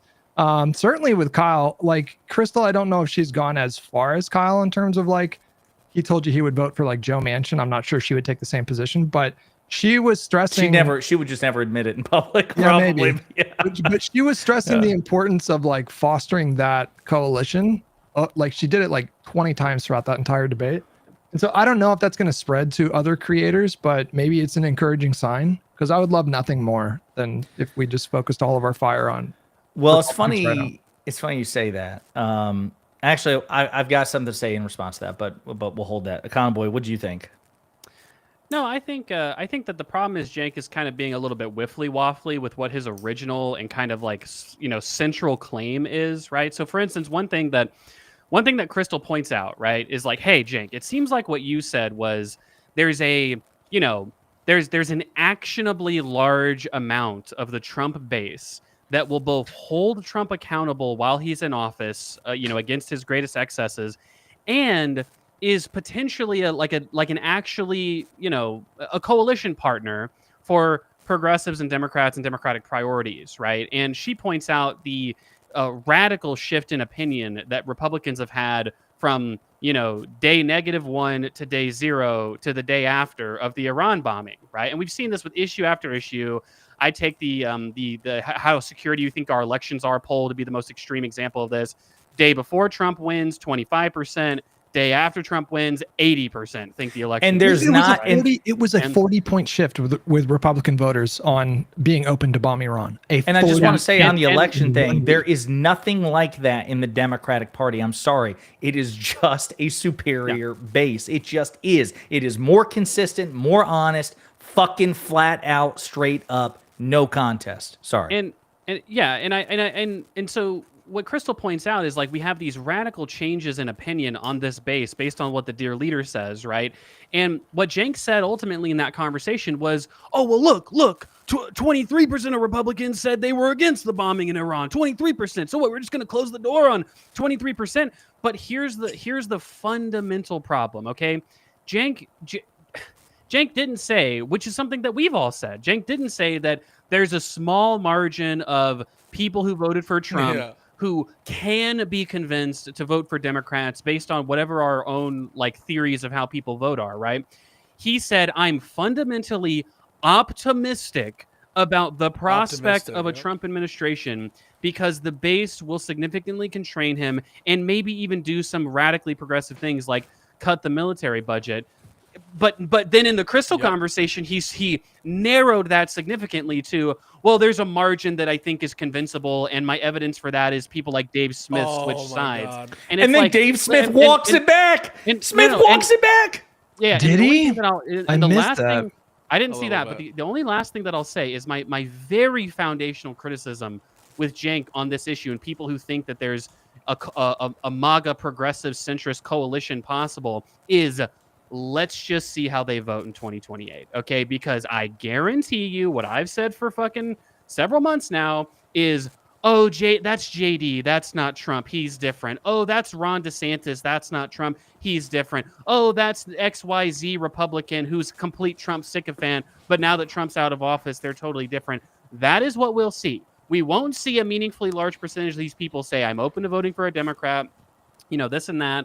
You might see some podcasters make statements like that, but hey, look, at the end of the day, these guys are MAGA voters because they're right-wing conservatives first, not because they're ultimately beholden to Trump, and they'll ultimately switch sides if Trump's not in the office. No. 95% of these people are just going to vote for the Republican nominee. That 5% is worth going after, but it's nothing like Cenk would have you believe. But if we really want to steel man in good faith, like what Cenk was saying, I don't know if he was saying like we need to aggressively go after MAGA. He was saying that you should aggressively court the people in the Senate, right? So I just want to provide this for context. It's 30 seconds. This is Dave Smith just a couple of days ago on Tim Pool. Did you vote for Trump? I did. Do you regret it? A lot of people made a big deal, but I did say that I regretted it the other day. Look, voting to me, I have a different kind of theory of voting than most people do. I think it's kind of like, look, either Kamala Harris or Donald Trump was going to be president. And I do, you'll have to wait till the end of the 4 years. And if this is the end of this war, then overall now, I'd probably say, we're still better off that Trump's in there than if Kamala. Can you pause real quick? Can you just say real quick? So the notion that he would say, I have a kind of different theory of everyone, At the end of the day, it was going to be one of them. Like, that's how everyone fucking votes, dude. It's a non-statement. Actually, everyone votes like lesser than two. Yeah, so stupid. And you can tell how much of a weasel fuck this motherfucker is because they ask, do you regret it, yes or no? That's the question. And he goes, I did say that I regret it. But then he goes this kind of like irrelevant thing about, well, I see it differently because I see it as a lesser of two evils, which is basically how everyone talks about it.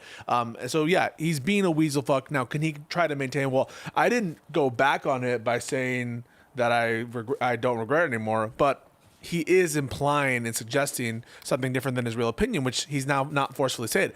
He forcefully said it on Crystal or on Breaking Points, but he's not saying it forcefully anymore because he's a little bitch. Right, and he's the example that and even again, I was really proud of Kyle because I was thinking to myself, all right, this is the moment of truth.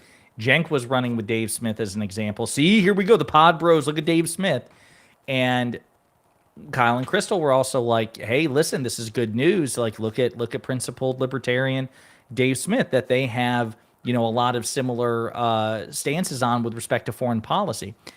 Kyle ripped him a new asshole after this clip on Tim Pool. He's like, this is like basically what Pisco said. This is pussy shit. Yeah. Good. And it is. So this to me undermines so much of Cenk's thesis, which is, oh, look at Joe Rogan. Joe Rogan still grades Trump on a curve to this day. He just did an interview with Bernie Sanders. Can we talk about the Rogan thing? He just did an interview with Bernie Sanders where he defended Trump's lawsuits against all these media organizations. Like, it's absurd. And it goes back to Cenk too, because Cenk starts by saying, are you blind? Are you guys blind? Are you not seeing what we're seeing? And the first thing he says is, did you not hear Joe Rogan say that the Mahmoud Khalil and Kilmar thing were like bad? And recognize when Joe Rogan said that, it was like the most mild, like tepid thing. But so he says that, right? And the first things he brings up are immigration. And not 10 minutes later, he goes, of course you're never going to move MAGA on immigration. Well, then what is it? Like, why are you talking about these futile gestures that you yourself are saying will never, ever move anyone on anything in the MAGA base? But you started with that, Cenk. Do we agree that, like, the move should be that if there's a former Trump voter that decides that they change their mind or they regret their vote, like, we shouldn't, like, shout these people out of the coalition, but But No, Jenks, but Jenk's strategy of like very specifically. What do you mean? I think it depends, honestly. I'm not convinced. Yeah, I think it really does. Look, I mean, I think it just simply depends on who the person is. And look, if you're an average person on the street who, voted for. That's what I'm talking about. That's what I'm talking about. Sorry. I'm not talking about content creators. Now, yeah, exactly. Okay. Should people like should any of these people be invited to the DNC in 28? Absolutely not. Right. I mean, I think that anybody, any content, because the problem that I have with a guy like Dave Smith or Charlie Kirk or any of these guys is, look, it seems like you guys should know better. And if you don't, you're criminally stupid. And if you do, then you're really, really bad faith and you're destroying the country by grifting in this way. And that's the issue that I have with having like totally open arms. But it sounds like you might agree. Listen, cautiously open arms, like cautious open arms. We would agree mildly open arms. Like, I think that Dave Smith is ever going to be like a reliable part of a coalition that I'm a part of? No, but like if there's an opening in the moment to exploit something that he says, like, hey, I would vote to impeach Trump, then I think it would. But this was my position. Yeah. Like this goes beyond Dave Smith. I don't know what everybody's position was, but this is how I felt about Liz Cheney and Adam Kinzinger, and I caught shit from it from my audience when I was giving like this whole spiel back in 2023 and 2024, which is, I appreciate that Liz Cheney effectively threw away her political career by finally, speaking out against Trump and, participating in the House January 6th Select Committee, and same thing with Kinzinger. But that's quite frankly, it's the bare minimum. Like when you don't make yourself an accessory to a coup, that's like wanting, I'm not going to give you a fucking like Congressional Medal of Honor or whatever for not punching a baby in the face, right? Like this is good. It's worth noting. But honestly, you have a lot of redemption to do. You should sign in blood that you will never vote for a fucking Republican again, that you admit that the leadership of that party is morally and intellectually inferior in all ways. And you should basically have to go before a Democratic committee before you get the right back to vote for another Republican. Like that's the beginning of the road to redemption for you. You actually have to now make it your mission to permanently neutralize that political party by voting for Democrats, campaigning for Democrats. So it was the beginning of the road to redemption. But she literally did that, though, for the record. Like she literally like made it her mission to defeat Well, that's why I said it's the beginning of the. People were saying, she did her part by, condemning Trump and participating in the House January 6th Select Committee. I said, no. She has a lifetime of work left to be done, because here's the thing. To Econoboi's point, Donald Trump didn't change. If you voted for and supported Donald Trump as a professional politician, you're either really, really, really, really, really, really stupid, in which case you just need adult supervision at all times. You need a caretaker, or you knew what he was and you thought you could use him. I somewhat agree with you, but would you not agree that like a post January 6th world is a bit different? Like obviously that was like a very unique kind of escalation on the part of Trump. Like we all know, like we all agree he was horrible during his first term. So any kind of support for him. Well, what I mean is, we can't conceptualize that. But obviously, after January 6th, it was totally different. Yes, but I don't think it's a meaningful point. Here's what I mean. Again, to use the common pop culture reference, Trump wasn't Palpatine in the prequels, pretending to be something other than what he actually was. The guy who, attempted the fake elector plot, and the guy who, did what he did on January 6th, it's the same fucking guy. It would, again, be the Star Wars equivalent of Chancellor Palpatine going to the office as Darth Sidious, and people like, wow, he sure seems like a straight-up dude. No, fuck you. You're either a moron or a liar. And if you want to redeem yourself, that's great, of course. But you've got a long road to hoe ahead of you. How does it benefit us at all to do this? To the your level of, you basically want groveling, like perpetual groveling. No, I want work. I want work. I think it's great that what Liz Cheney did, campaigning on behalf. You of said Kamala they Harris. should go in front of Democratic-led tribunals. Do you think? Do you think I beg like a dog? Like a dog. Beg like a dog. If you were being hyperbolic, fine, but I never know. Yes, I'm being hyperbolic. I never know with you, buddy. Listen, I don't think he is. Then maybe let me think about that if I'm being hyperbolic or not. But no, my point is this idea that you're one and done. No, you have you have a lot of work ahead of you. And so that's what I would expect from, a commentator like Dave Smith. Like, okay, well, put your money where your mouth is. Actually use your platform consistently against Trump. But he can't even do that. He started, it was like a starting pistol. He started out strong. And now look, he's just fucking weaseling back in. Like, I'd still, I guess, prefer Trump to Kamala. What? Well, look, there's a lot of principled libertarians out there. I think I especially have a problem with the libertarians who voted for Trump, like Lactoid and Dave Smith, because these are people who are principled enough to say that taxation is slavery. Like, I take taxation to be such an offense to my values that I think it's a form of enslaving someone to the state.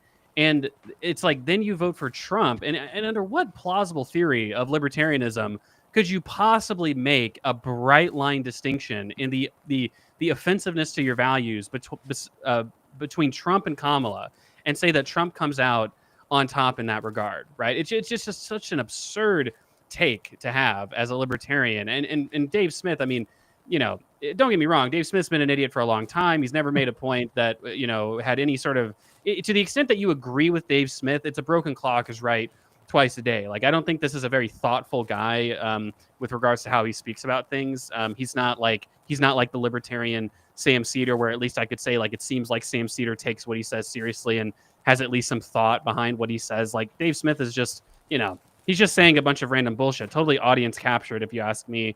But yeah, all these libertarians, I think there's a libertarian party. Vote for libertarians if you really take your principles that seriously. Donald Trump, the most authoritarian president that we've, I don't know, like, probably ever had. I can't even think of a comparable example. Maybe some libertarians would say Abe Lincoln was an example of the most authoritarian president in our lifetime. I've heard that before from libertarians. But, like, okay, between Abraham Lincoln and Donald Trump, like, they're, I guess under a libertarian framework, they should at least both be pretty authoritarian. But Biden had red lights. Biden gave a speech with those red lights. Yeah. It's just look, if you value things like liberty and freedom and libertarian property rights and things like that, a guy like Donald Trump is just so very clearly not the right candidate. At the very least, you just shouldn't have voted, for God's sakes. So, dude, I want to get one guide for 2 seconds here. Sure. 2 seconds and just. You gotta tell me where he is so I can bring up his tweet. When we live and learn without Hutch getting one guide. IU Boir, he posted it at 5:24, so 8:24 your time. But he said, I'm not really sure Kamala would have stopped Israel and ended the war like Trump did. When he yelled at Netanyahu, I'm sure she would have never done that. She just can't. Can we just, for 1 second, just like, did you guys see the discourse? It was like, well, we don't know if Biden would have. Is the war in Gaza over? Did I miss some fucking major news? Like, he said, we don't know if Biden would have constrained Netanyahu on Iran. Yes, we do. He was president. He literally did that. He publicly said that he did not support Israel striking Iran. And then a certain commentator that I will not mention by name has been suggesting that, Kamala would have done the same thing as Trump. She was on the record so many times throughout the years saying that she favored a diplomatic solution. She did not favor any kind of like a war with Iran, and that she would have used diplomacy to try to get try to reinstate the Iran deal. She was so firmly on the record, and yet people have to invent this fucking fiction that Kamala would have been the same as Trump on Iran. It's just crazy. Anyways, look, it reminds me of Konstantin Kissin from Trigonometry. That guy. He has this fucking tweet the other day. He blocked me. But I saw it. Yeah, on this other tweet. Like, he had this tweet, something like, it's being reported that Donald Trump is pushing for an end to the Gaza war in 2 weeks. 4 Middle Eastern states will take control of Gaza. There will be a 2-state solution for the West Bank, but the West Bank only, not Gaza, like all these things. This is an excellent thing. It's something like big if true. And I'm just like, what does that even mean? Like I'm just imagining the most, what would be big if true? If there were unicorns dancing on the ring of Saturn. Like, that'd be fucking awesome. Can we all agree? If there were unicorns dancing on the ring of Saturn, that'd be a big fucking deal and something like we should really discuss and celebrate, because who doesn't love like, it's just so funny. You're gonna look real dumb if it actually happens.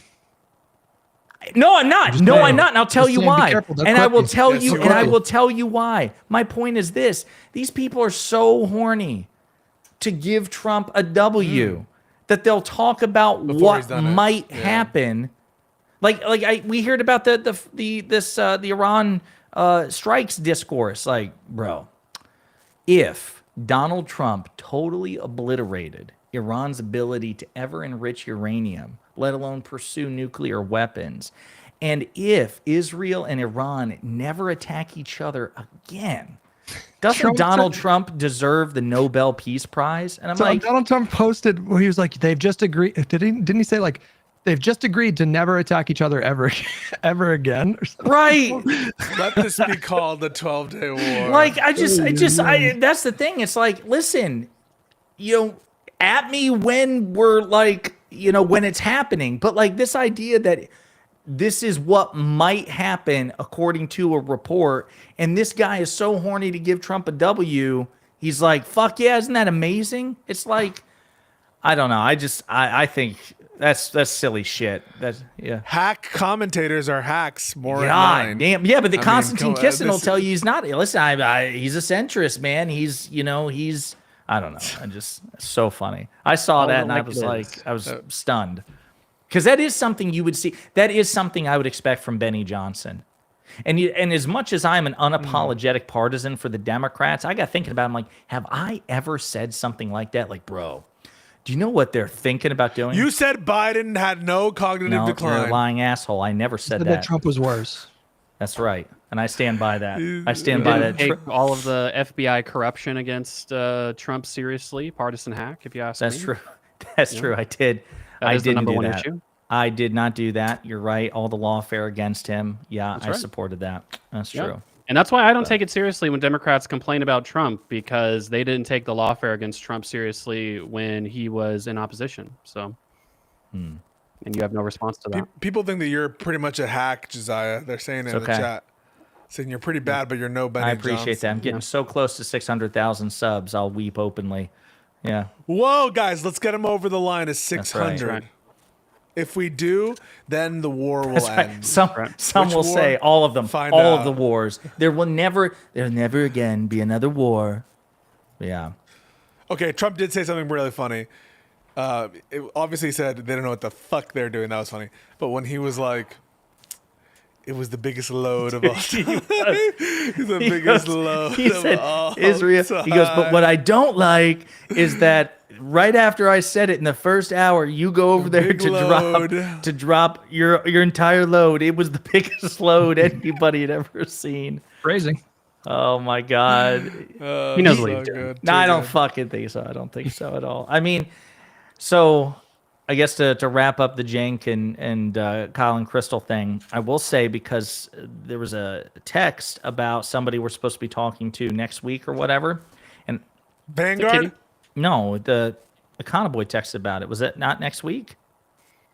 Oh, wait, let me check. This person that we're supposed to be talking to, I had no idea who this person was, so I did a YouTube search, and she was on a panel on Adam and Sitch with our boy Wick a day or two, also talking about the Cenk and Kyle and Crystal thing. And I want you to tell me whose side you think everybody was on.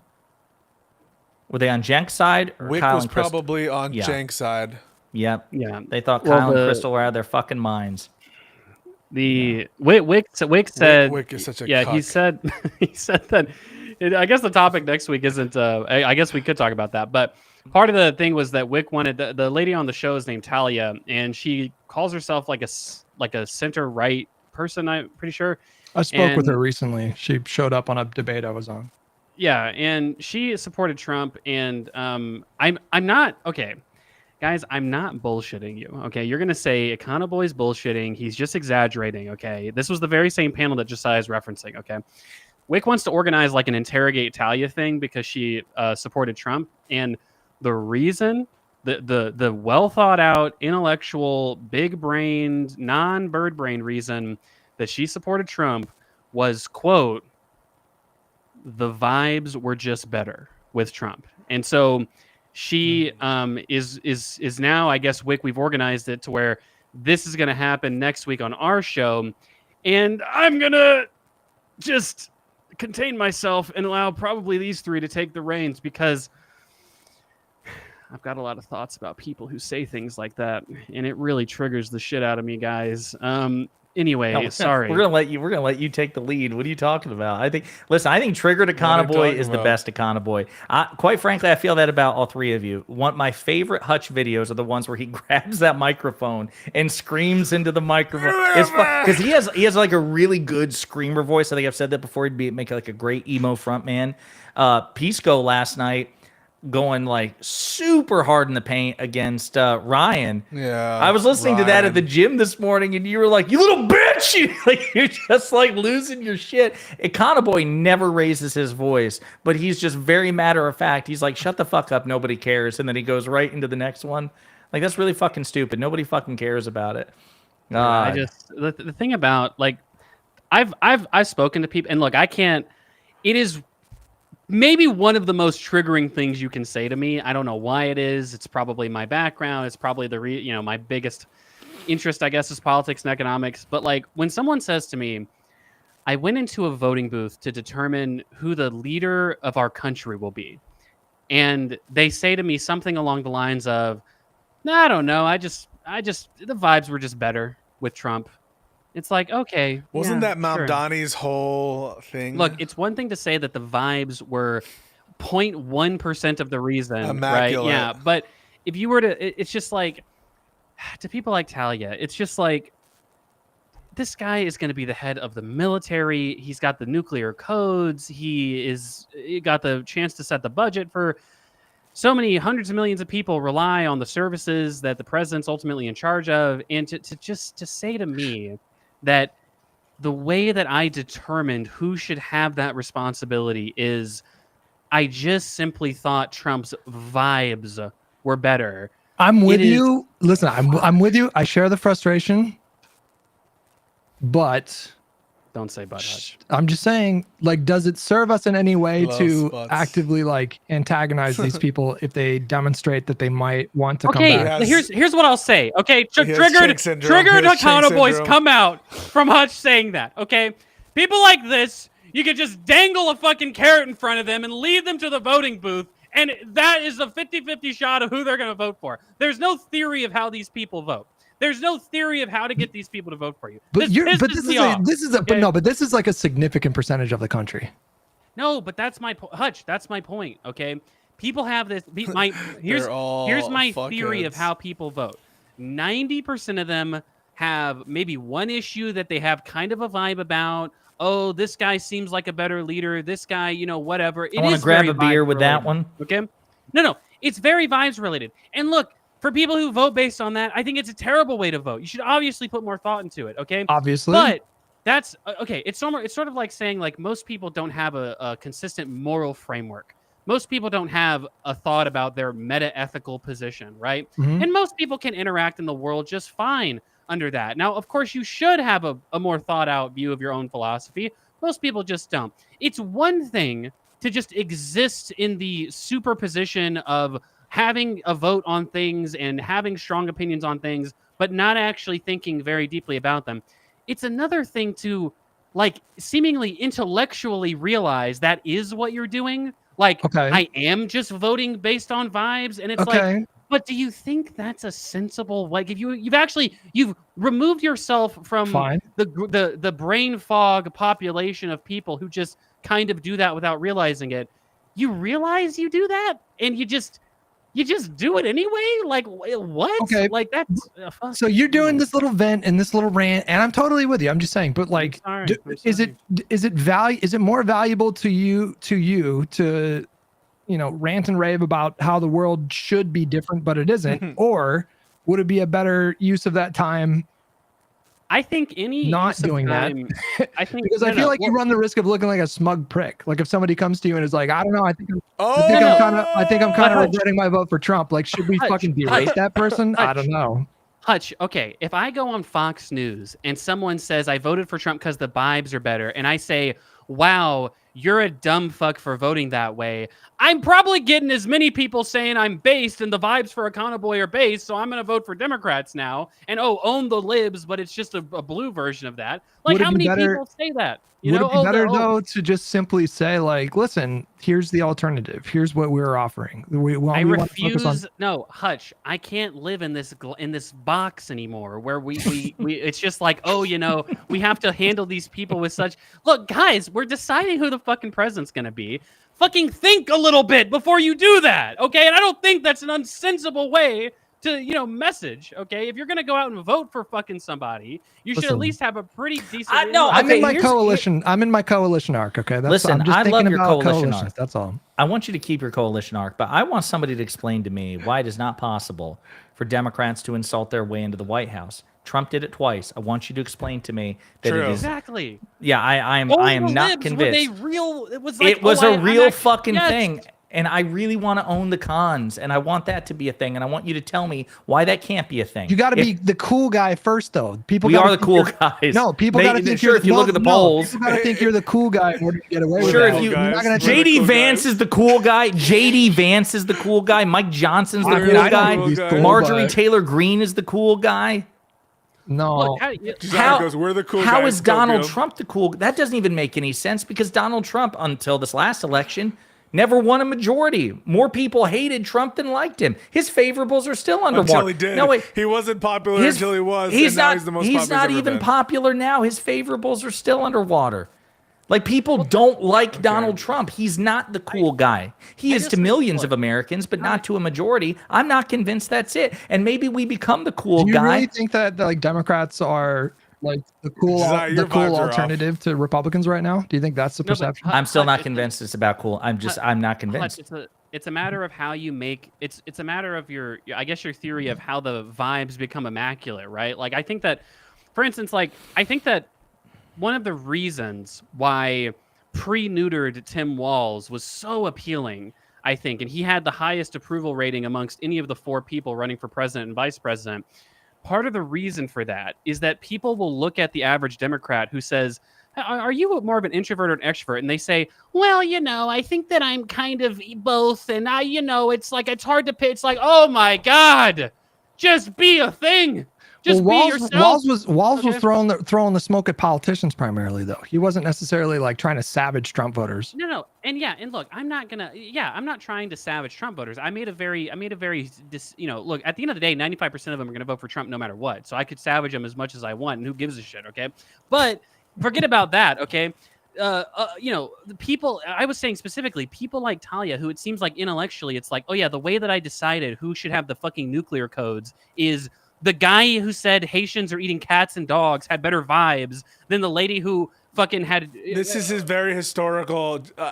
Come on, Econoboi, it's very historical. Have you ever heard the lyrics to the following song? They say, yeah. I like that Aaron Burr. I can't believe we're here with him. He seems approachable. Like, you could grab a beer with him. I mean, this is as old as the American parties. Vibes have been embedded in our culture for years and years. You're right. We're not the fucking cool kids. We have Pisco constantly quoting musicals. You're right. We're fucked. No, Pisco's right, but he's not. You're not getting my point. We're the theater guys. Like, okay, for instance, I think the average if you intellectualize it, if you're aware of it, the average Christian American doesn't know much about the Bible, how it was constructed, doesn't know much about even if you're just reading the Bible. The average Christian American probably hasn't even read the whole Bible, right? Even though it's supposedly a book that's written by God, you'd figure you'd want to really read every word, right?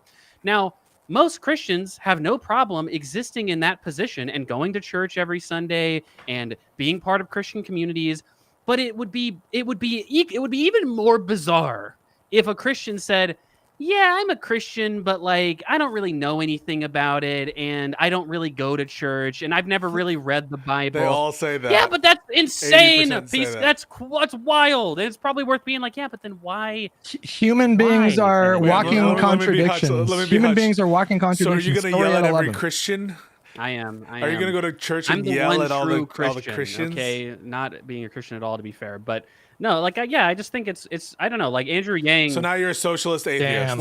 Well, I've been socialists will force you to be atheists, so it makes sense. That's true. That's part of socialism. But no, like, I think I just think I for instance, I remember one of the short-lived things, and I guess it was a little bit popular, but when Andrew Yang was running for president, he had these hats called "Make American Think Harder," right? Part of his pitch, and obviously Andrew Yang wasn't like a super, he wasn't like a wildly nationally successful person. I mean, he had a bit of a flash in the pan, I guess, but he had negative aura. Well, let's be honest. but again, like part of his thing, and I'm not saying this should be the whole thing, but part of his thing was like, look, people say that people just can't understand these things, right? You have to dumb everything down. And I think that, you do need a simple message, but at the same time, it feels like that's sort of a that kind of logic kind of eats itself eventually, right? Like to Hutch's point of like, is it better for us to try to do something to get someone like Talia in our coalition, or is it better for us to try and just forge our own unique path and just hope that the coalition comes with it? And I think that my general theory of how people vote, which, like you said, based on vibes, based on very surface level things, I think that just trying to not over-engineer things, just forge your own path, just be your own person, be your own leader. And if that means yelling at people, if it means having a calm and cool and collected tone 100% of the time, if it means running on progressive policies or moderate ones, as long as you can just show that you're an authentic, genuine person, that's part of building that cool aura that you guys talked about earlier. Because what's less cool than someone trying to pretend to be someone that they're not? Mic drop. Okay. But it's just like we are in a situation now where a lot of Americans think that Democrats are too scoldy, and you're proposing a strategy of just telling people that they're stupid for going off of vibes. They're saying that at the same time that they're saying the Republicans aren't that. It doesn't matter. No, it does matter. No, listen, you're not revealing anything new. American voters are massive contradictions. This is not new. Everybody understands this. Why can't we try? I'm gonna try Hutch. Why can't we try? Why can't we, for once, try to insult our way into the White House? Why can't we adopt that energy? Don't tell me it's about being the cool kid, because if it was the cool kid, Trump's favorables would be high. Be ruthless against the Republican Party and the leadership structure and all that. Why can't I shit talk? Why can't I shit talk Mississippi? Why can't I be the nominee? And every time they bitch about California, I'll be like, hey, at least California is the 5th biggest economy and infinitely more important than fucking Mississippi or fucking Oklahoma. That's like making fun of someone because their dad died or because their aunt got Wait, you're saying living in Oklahoma is like the residential equivalent of your dad dying? See, that's what I'm saying. That's hilarious. Yeah, you're making fun of. No, but I think you're making fun of them because I think it's not that you have to do that. Look, if you're not that kind of person, like if you're not like Jasmine Crockett, who it seems like she's just like, I'm just going to insult you because you're a dumb idiot, and that's just her genuine personality. Like, take Jasmine Crockett as an example. Obviously, she does not appeal to everyone. She gets bad media coverage. She gets good media coverage. She's a kind of a polarizing figure, but she's in the news, right? When people say like, okay, who should be the leader, or who, people generally speaking, like, who do they like in terms of the party? They'll say people like Jasmine Crockett, even though she's a pretty polarizing figure. She called the governor of Texas Governor Hot Wheels, for God's sakes, insulted the man on his disability. I'm not saying it's right to do. I'm not saying it's right to do, but what I'm saying is, by the way, it's her. Yeah, what I'm saying is, it's funny. It was bad. Yeah. It's her.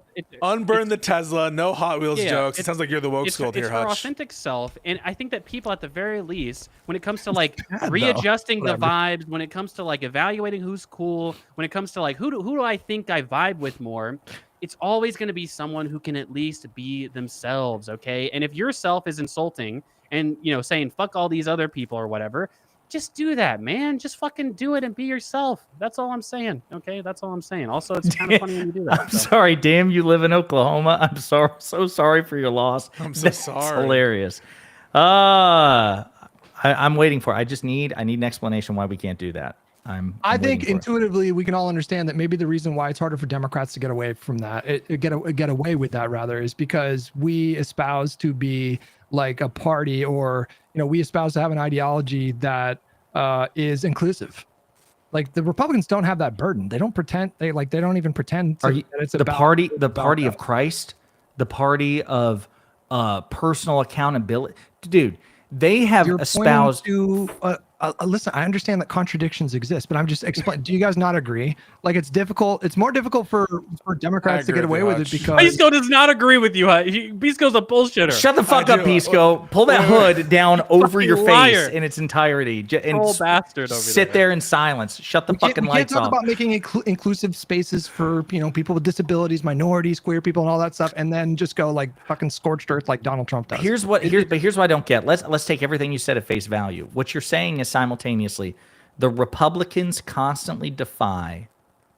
There's a constant contradiction within the Republican Party. Mm-hmm. They say that they're the party of Christ and that they're the party of family values and they're the party of the personal accountability. Wait a minute. And they constantly defy this, and that's okay. Democrats can't get away with it. No, but your premise is flawed because you're pointing to Christianity, and they don't have the same interpretation of Christ's teachings. They think they get like. Do they think he was a fucking insult comic? Literally, people like Andrew Wilson will sit there straight faced and tell you that like Jesus would have been fine with him using slurs against queer people. Like these people don't. I forgot about that passage, Matthews. They think that Scripture gives them a license to be hateful. Like this is just a reality for like 25 million evangelicals that live in this country and a lot of other Christians as well. Like, of course, what they're saying is it totally contradicts Christ's teachings, but that's the point. Like that's a core feature of how they operate. They think that religion gives them license to be cruel. Am I wrong about this? Am I fucking wrong about this? No, listen to me. What I'm saying is you're saying that the Republicans have a permission structure to be contradictory and hypocritical. No, I'm saying they have a permission structure to be mean, to be cruel. Are they not hypocritical in their cruelty? Of course they are. That's not and yet it works for them, and you're telling me it can't work for Democrats, but you're not explaining why that's the case. I literally just explained it to you. You're not processing what I'm saying. You literally just explained, but you're not processing it. Because I agree. Because the Republicans are less inclusive than Democrats. Democrats have to be more careful about their kind of shit they say, and even we're kind of I just totally disagree with this, though. Hutch, I do agree. I understand what you're saying. You're saying, okay, well, there's like a general air of inclusivity with the Democrats, but what I disagree with is that I don't like because some Republicans have tried to they're like, oh, tolerance for everybody except for if you're a Republican, right? And it's like, okay, yeah, but dumbass bitch, like when did I say that the tolerance extends to like every conceivable political ideology? Come on, Econoboi, you agree with Hutch. What's the essence of being uncool? What's the essence of being uncool? Caring too much. It's dressing like you, Pisco. Got him. No, if you care too much, you're not cool. And Democrats care too much, and they give too much of a shit, and they have too many constituencies. My point is like they have to be looser. They've got to be fucking, like fuck these guys. They have to be meaner. Yes. They have to be meaner. Hutch is over here saying, "Oh, politicians are saying things are bullshit now, and that's based." And it's like, well, you got to, that's biting. That's like a thing where you got to be a little. I'm not saying you should call Governor Abbott Governor fucking Hot Wheels. Okay. Wait. Econoboi, why don't you start? Call Hutch a pussy. Well, I won't do it. I won't do it because I love Hutch, and I don't love. And Hutch is part of the coalition. If Hutch was a Republican. Like I said, look, I've been watching Hutch since I was 12. Okay, he's an internet father figure. Really? So I would never call him a bitch. You know what's cooler than oh no, I can't even think. You know what's cooler than getting triggered? Sundowning. You know what's cooler than getting triggered? Not getting triggered. Like it's like staying composed. Like not. It's okay to lose your shit every once in a while. You grab the microphone. You scream into the mic. Every once in a while. I'm talking to this one guy because I am a contradiction. But it's okay to have people like Kyle Kalinske go full fucking demon goblin mode every day on Twitter or whatever. That's fine to have some people that like fill that role or whatever. But listen, if we're talking about like, I don't necessarily think that like that strategy should be applied to like the DNC's policies or what. Like I don't think we should hire Kyle Kalinske to like run the DNC account or the Democrats account. They are. Have you seen Newsom's press office official account, the DCCC official account, a little bit, but and the Democrats being ruthless against the politicians and the institution and the conservative project? They're not necessarily like going scorched earth on like salt of the earth like Trump voters in fucking Michigan or whatever. Okay, like when Trump, like I'll do a direct example. Okay, Joey B, all right? Joey B, when he was on the campaign trail running the Democratic primary, we're talking about Joe Biden, because that's what I call him. Oh, I thought you were talking about Joey Diaz. No. Joe Biden, when he was on the campaign trail, he won not only the primary but also the presidency.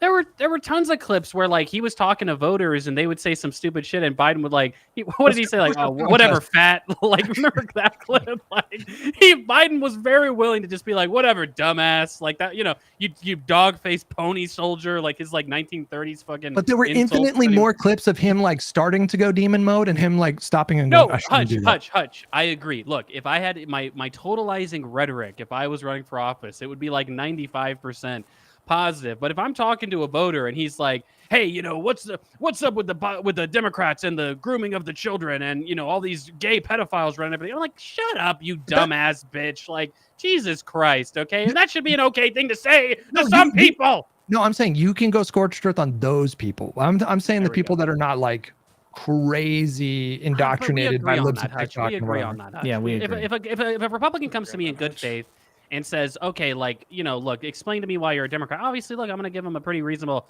explanation. But it does, like, people I think have this idea that, like, the whole of the Republican base is just this baby propagandized to population, when the reality is a meaningfully large percentage, probably half of the Republican base, is just as crazy as Marjorie Taylor Greene. Okay. And that is something worth reckoning with, that these are people that are fundamentally unreachable. Okay. And I don't think that we should spend even a second acquiescing to any of their bullshit. Okay. That is a wild set of ideology to have. And look, people can say, oh, well, what about the far leftists in your party? Look, if the guy in my party who represents the far left is Mamdani, and the guy in your party, the lady in your party representing the far right, is Marjorie Taylor Greene, then that says everything that it should about the differences between the two groups of the extremes in the electoral movements in our party. Everything is emblematic of those two people and the differences between those two people. Okay, I don't think I disagree with you about like the sheer amount of people that have been completely fucking radicalized into total insanity. But like, for example, my mom, I don't know if she voted for Trump. I think she did. She's been super indoctrinated by like Fox News or whatever, but she is not an extremist and she's totally reachable. And for someone like my mom, she's definitely like, reachable. If someone like my dad is a different story. He's like tried and true. What did you just fucking say about my mom? Nothing. Sorry. She's a saint. You leave her name out of your mouth. She's definitely reachable. That's all I said. Yeah, but you licked your lips when you did it. What I didn't lick. Like, my you lips. could definitely reach like your mom. Jesus Christ. My dad is not I'm speaking to this divide. Like my dad is the unreachable type that you're talking about, Econoboi. My mom is absolutely reachable. And I feel like if we like go out of our way to antagonize people like my mom, then that's just an unforced error. Of course we agree. Yeah. Okay, then we agree then. Anyway, next week, guys, hold on. I have a question. And Wick he's DMing me. Are we is next week's show, is it just going to be like Wick and Talia the whole time, or do we want We're bringing Wick on too? I don't give a fuck. We're flexible. By the way, the Vanguard is confirmed for the week after. I just DM'd him. Wow. So July 9th. July 9th. Ensemble cast. Wait, I'm not even gonna fucking be here, bro. Wait, I'm what? I'm not even kidding. No. I'm going on. I'm going on vacation. Wait, you're a YouTube content creator. You don't get to fucking go on vacation. It's like a 5-day vacation. I'm driving back on the 9th, literally. Well, then wait. When are we doing Live and Learn that week? You guys have to do that one without me, but they can come on the next week. Well, let's We're just not do it doing the next Vanguard week. without Hutch. Yeah, Are you kidding me? Okay, fine. I'll see. This is like waiting for Clegane Bowl or some kind of. Literally, just set it up for the next. Ask them if they have the next week available. How? Hey, sorry, Hutch fucked everything up. Don't. Swear to God.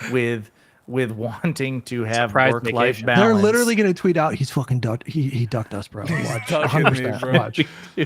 Can we do July 17th instead? Conservatives like Hutch give Democrats a bad name, okay? So he's saying out here that the fucking protest and he gets fucking one-upped by Hassan in 2 seconds. I saw that clip. They were pretty fucking mean to you, Hutch. And I'm not going to stand for it. I need you to be here to watch me defend you. I didn't even watch that video yet. The last one. Oh.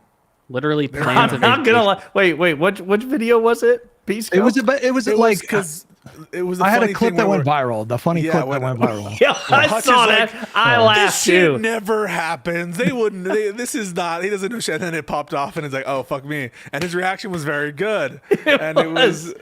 And then everyone was like, look at this chud. Look at this fucking loser conservative guy. And I was like, my you God. guys are being mean to Hutch. It's a funny moment. It's like a great viral moment, and they're turning it into something negative, and that's what I didn't like. And my point was still fucking accurate, by the way. Well, wasn't it disproved immediately? No, because my point was that they were showing restraint, which was true. They gave a dispersal order, and then they. What are you laughing at? It's literally true. They gave a dispersal Econoboi. order, and they said you need to leave by 5, and then they didn't move in until 5:45. So you had people lingering for 45 minutes. Hutch loves the He's LAPD. pro-police, Okay. Pisco, I have a question though. I have a question. for you. Literally true, but whatever. It's fine. Hold on, Pisco. Okay, one thing I have to ask is it regularly very cold? Because sometimes when you stream, you're wearing like a sweatshirt and a jacket on top, and then a beanie, and it's like he's indoors. Goddamn, like how cold? It's fucking the summertime right now. So like, sometimes it's really hot because I turn the AC off. Sometimes I put the AC on and then it's just nice and cool. And I'm one of those people who, when I like to have the AC on blowing at night with covers. Are you that kind of person? I'm that kind of person. Yeah, I guess I'm not that kind of person on stream. To be fair, I like to be. What nice you and should cozy always on know stream. is no matter what Pisco is wearing, he's never wearing pants. It's just socks and shoes. That's a good point. Yeah. Listen. So wait, what about next week? I'm sorry, Econoboi. What'd you say that next week? Oh yeah, I'm sorry. If we're indifferent, I mean, they can just come on the whole show. I mean, I don't know that we have to do the trial of Talia the whole time, and we can just transition to current events because I'm sure Wick will be content. You know, he's one of the centrists. He's not as bad as Adam and Sitch. Oh to be my fair, God, Wick will piss me off. Now, Like these centrist types piss me off. Hold on. Here's what I'll say. Okay, and I don't know, Wick, if you're still in the chat. As far as I'm aware, Andrew Wilson continues to dodge his open challenge to Wick for the boxing match. Okay, he said $20,000. I forgot about that. He wants us to forget. Andrew wants us to forget. We refuse to forget. He said $20,000 to beat Wick's ass for 3 rounds. That was his words, not mine. Okay, and Wick said, "I accept. What's the date? Let's do it." And we're still waiting on Andrew to be serious and either say, look, if Andrew wants to say, I bit off more than I can chew. Wick is some kind of former fucking special forces motherfucker from the army or some shit, and I don't want to fight Wick. Fair enough. I wouldn't want to fight Wick either. He looks like a tough guy, okay? But you laid out the challenge, so you need to either rescind that offer formally, or you need to go through with your offer. The 28th isn't enough time, Wick. The 28th is tomorrow. No. He gave the 28th as a date as soon as Andrew posed the challenge, like a month ago.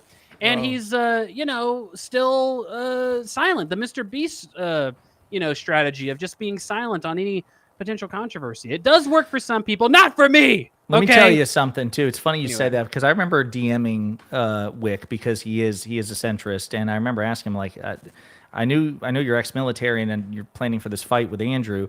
Are you right-hand dominant or left-hand dominant? And he says, I'm a true centrist. He's going to get it from both sides. Mm-hmm. Ambidextrous. Nice, very This is band nerd humor.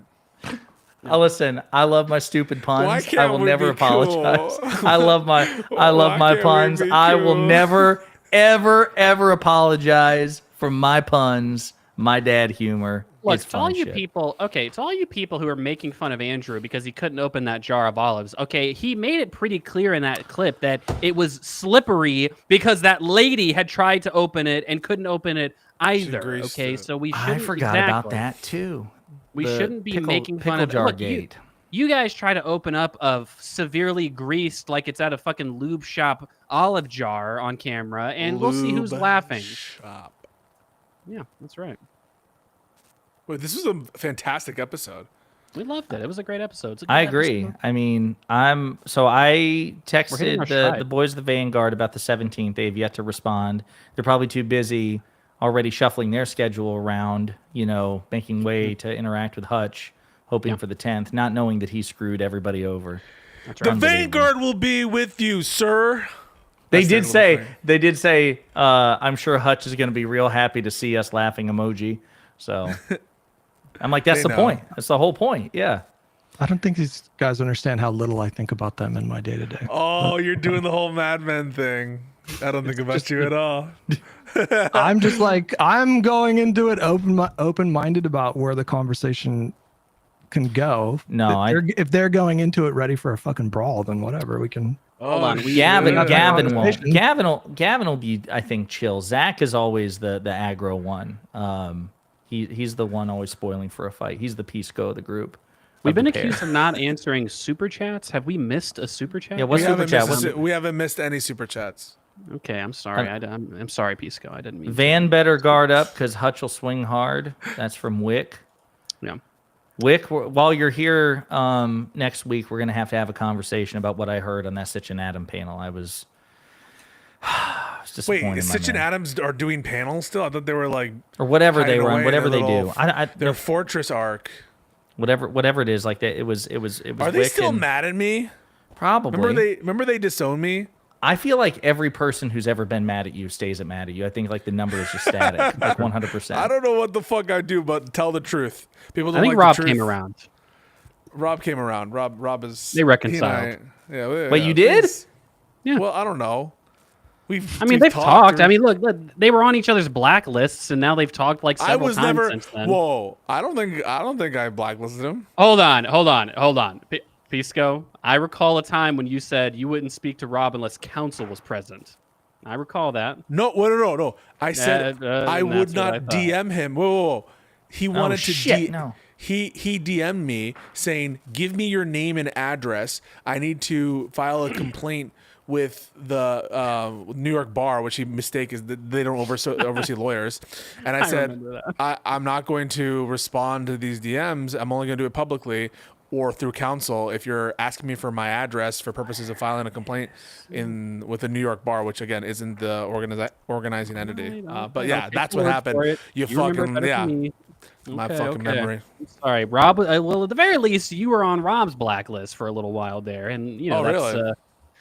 hasn't. Okay, LOL says we missed his super chat. He's not the only one. Okay, LOL said we missed his super chat, so we'll let him. What's his thing? What do you I don't know. want to I ask? just asked him what it was.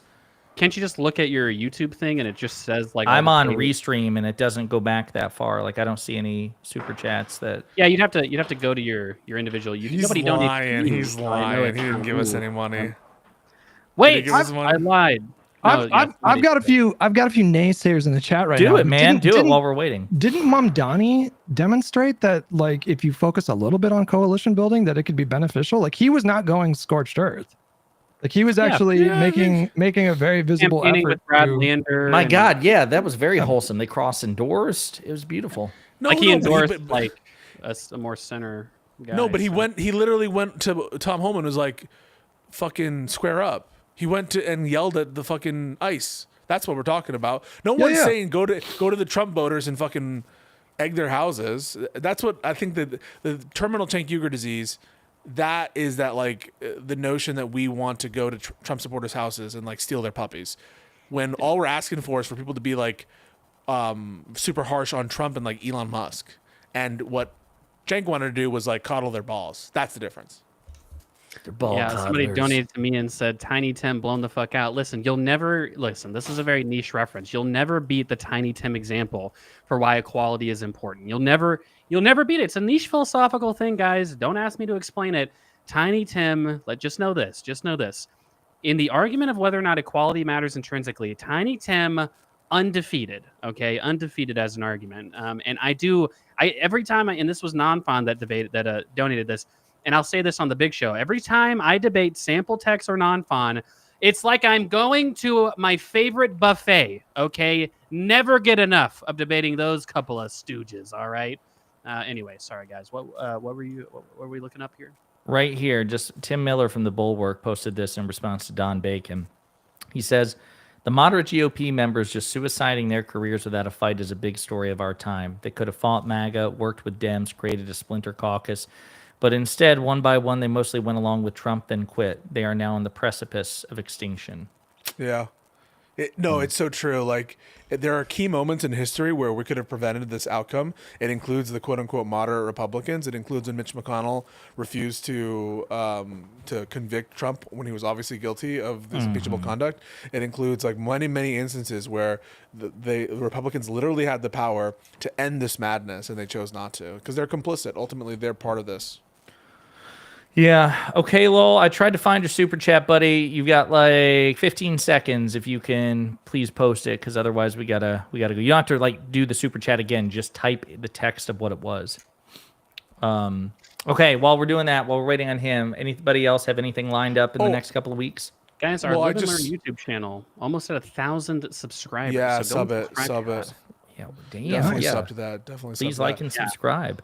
Pisco manages that. I don't know if it's monetized. He might be keeping all the money himself, guys. I'm It's getting 15 million It's not views a monetized month. just yet. No, it's not monetized just yet.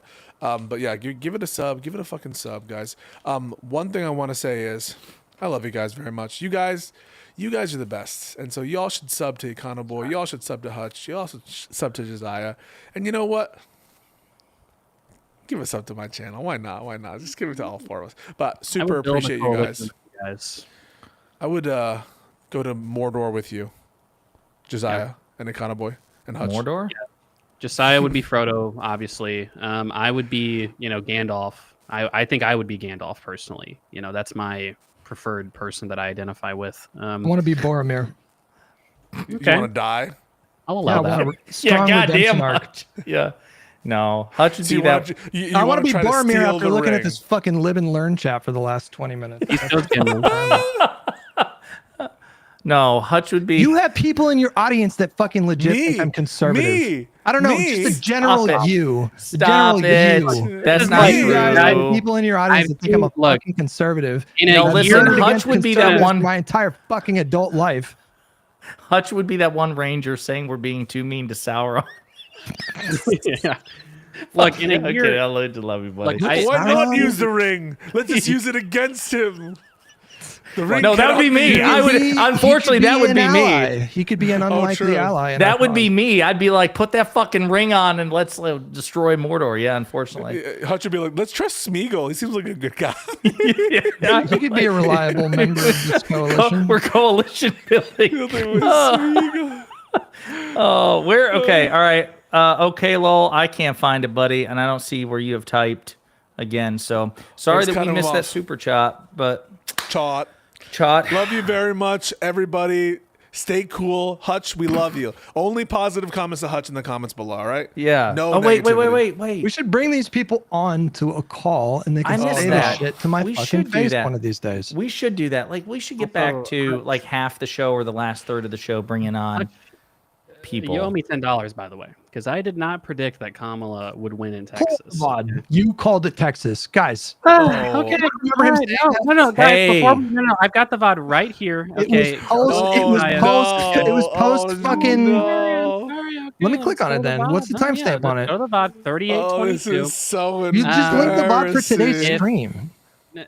No, that's not the VOD. Oh, did you send it through DM? Owned. Econoboi owned. Okay, here's the VOD. Go to he mislinked. He mislinked. 30 and misspeaking is as bad as mislinking. I'm sorry. Okay, go to 3822.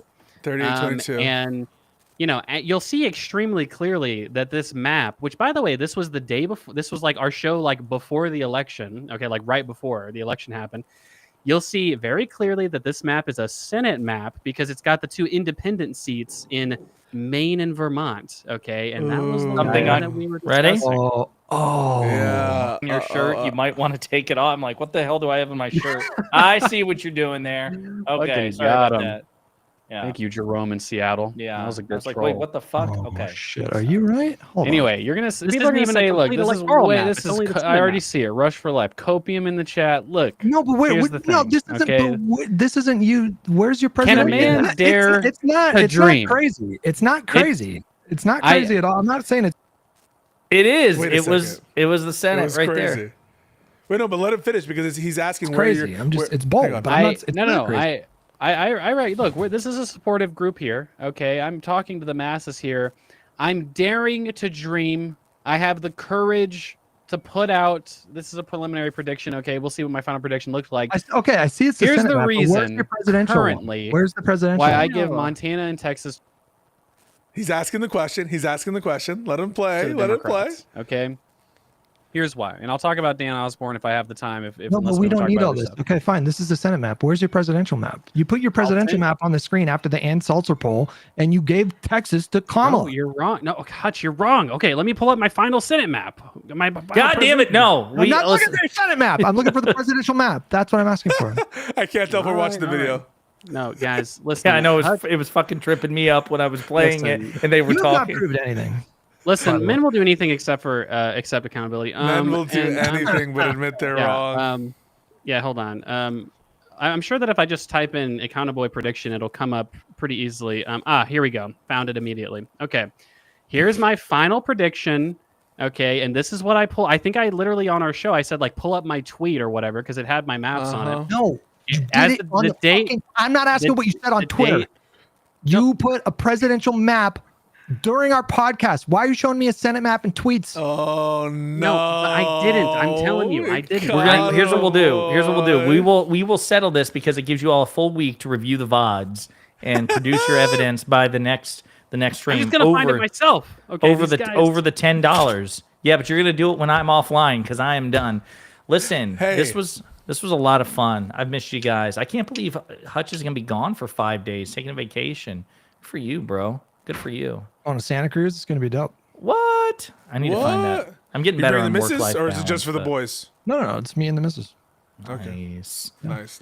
Nice. Yeah, I'm trying to get better on that whole work-life balance thing. Doing better. Not comfortable taking a 5-day vacation level, but I need Is to it fair to call what Israel is doing a genocide? And should Biden be condemned as strongly as Trump for backing it? I think it's fair to call it a genocide, and I don't think Biden should be condemned as much for doing it. That's my answer. Yeah, Mehdi Hassan put out, like, I don't follow much by way of the foreign policy, but he put out like a really good primer on Zateo about like all the sources, all the reputable sources and scholars which have determined that this is a genocide. And unless somebody has like a really good refutation of that, it seems like the legal distinction is pretty clear. I would call it a genocide. Should Biden be condemned as strongly as Trump for backing it? Probably not, because as Hutch made clear that there were some restraints and constraints that Biden put on Israel, as paltry as some might find them, compared to Trump. So no. Convoy, Hutch, what do you all think? Some of them were quite meaningful. Like the military operation into Rafah is like a really good example. So like at that point in the conflict, there were, I think, over 1 million Palestinian civilians packed into a very densely packed part of Gaza in Rafah. And Israel was initially saying that they were just going to go in. It wasn't bombing. It was like a ground invasion operation into Rafah. The Biden administration told them, we will not support that. Any kind of military offensive into Rafah before you have any plan to allow for the civilians to get to safety, we will not back. He paused the arms shipment, and Israel for the next 3 weeks evacuated over 1 million Palestinians out of Rafah, and then they did that military operation. So that potentially saved like thousands of lives. Now, does that mean that, I think that Biden's Gaza policy was terrible, and I think that he coddled Netanyahu, and I think he was blinded by like just basically old school Zionism, and I think he's worthy of condemnation for his part in that. But do you regard it as a genocide? And Econoboi, before we get to your clips, you have to answer that question too. Yeah. Wait, Hutch, Hutch, was it? Do you He regard has it to as a answer. genocide? No, I've talked about this a lot on stream. Like once they took steps like actually blocking all aid going into Gaza, like that was for sure a genocidal action. The word genocide, when we talk about it, we're talking about an attempt to basically destroy an entire people. And so I can agree that like Israel was committing war crimes. I can agree that they have been, probably violating international law with respect to proportionality. But if I say like, I don't know if I'm comfortable with the word genocide, these people will rip your fucking face off. Even if I agree with 95% of the things that they say. That to me, I think is a bit silly. Yeah. You're not, just to be clear, so you're not comfortable using it?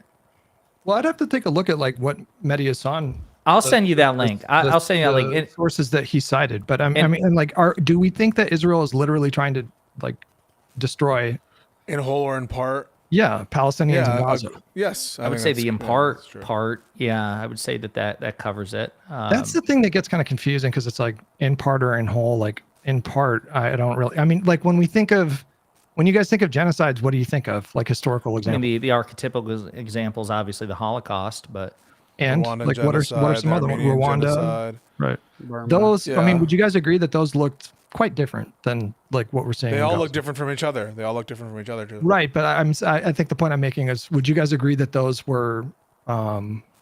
I think that those were probably more blatant examples or less controversial examples. But that's what I said. Like the clip I saw from Zateo, and I'll send you the link, and he's got it well sourced of all like the reputable, scholars on genocide and the various like human rights organizations and what like that. Apparently, like it's an increasing consensus, and so I understand like it's a legal term, but if the consensus is among the experts that it's a genocide, like it's a genocide as far as I'm concerned. But okay, I'll send you that. Econoboi, what was your answer? Yeah. Well, while Josiah pulls up my definitive evidence that I'm correct on the bet, I've got it pulled up. I was just waiting for your answer. So, You got I do think Hutch. I've been on the genocide train for a long time.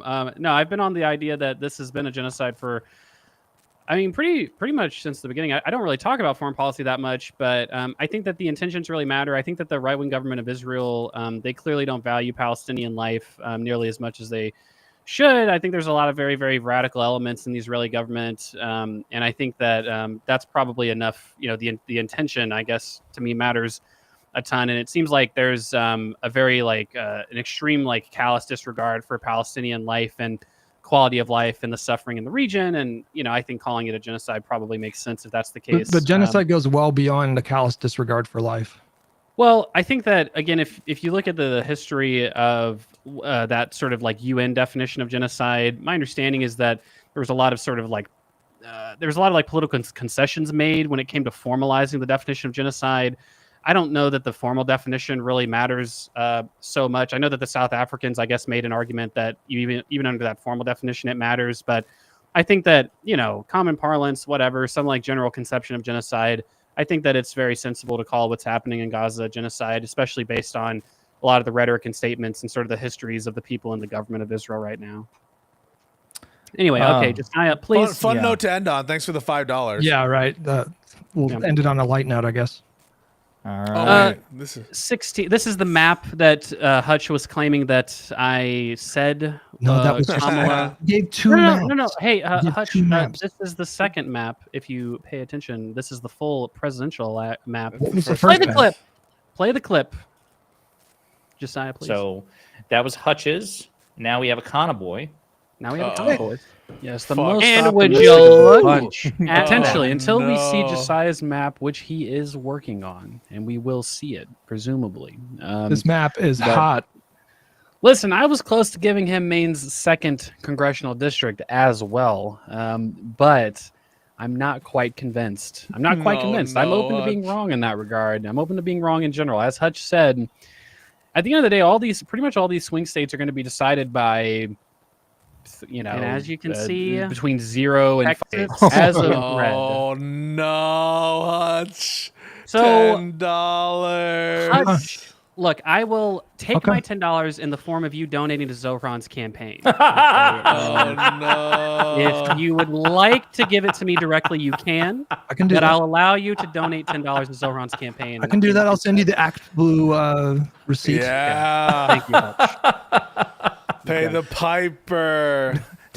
No. Econoboi wants you to do a super chat to the Vanguard on their next stream. Right. I have my limits. Listen, $10 to Zohran's campaign. We'll call it even Stevens. All right.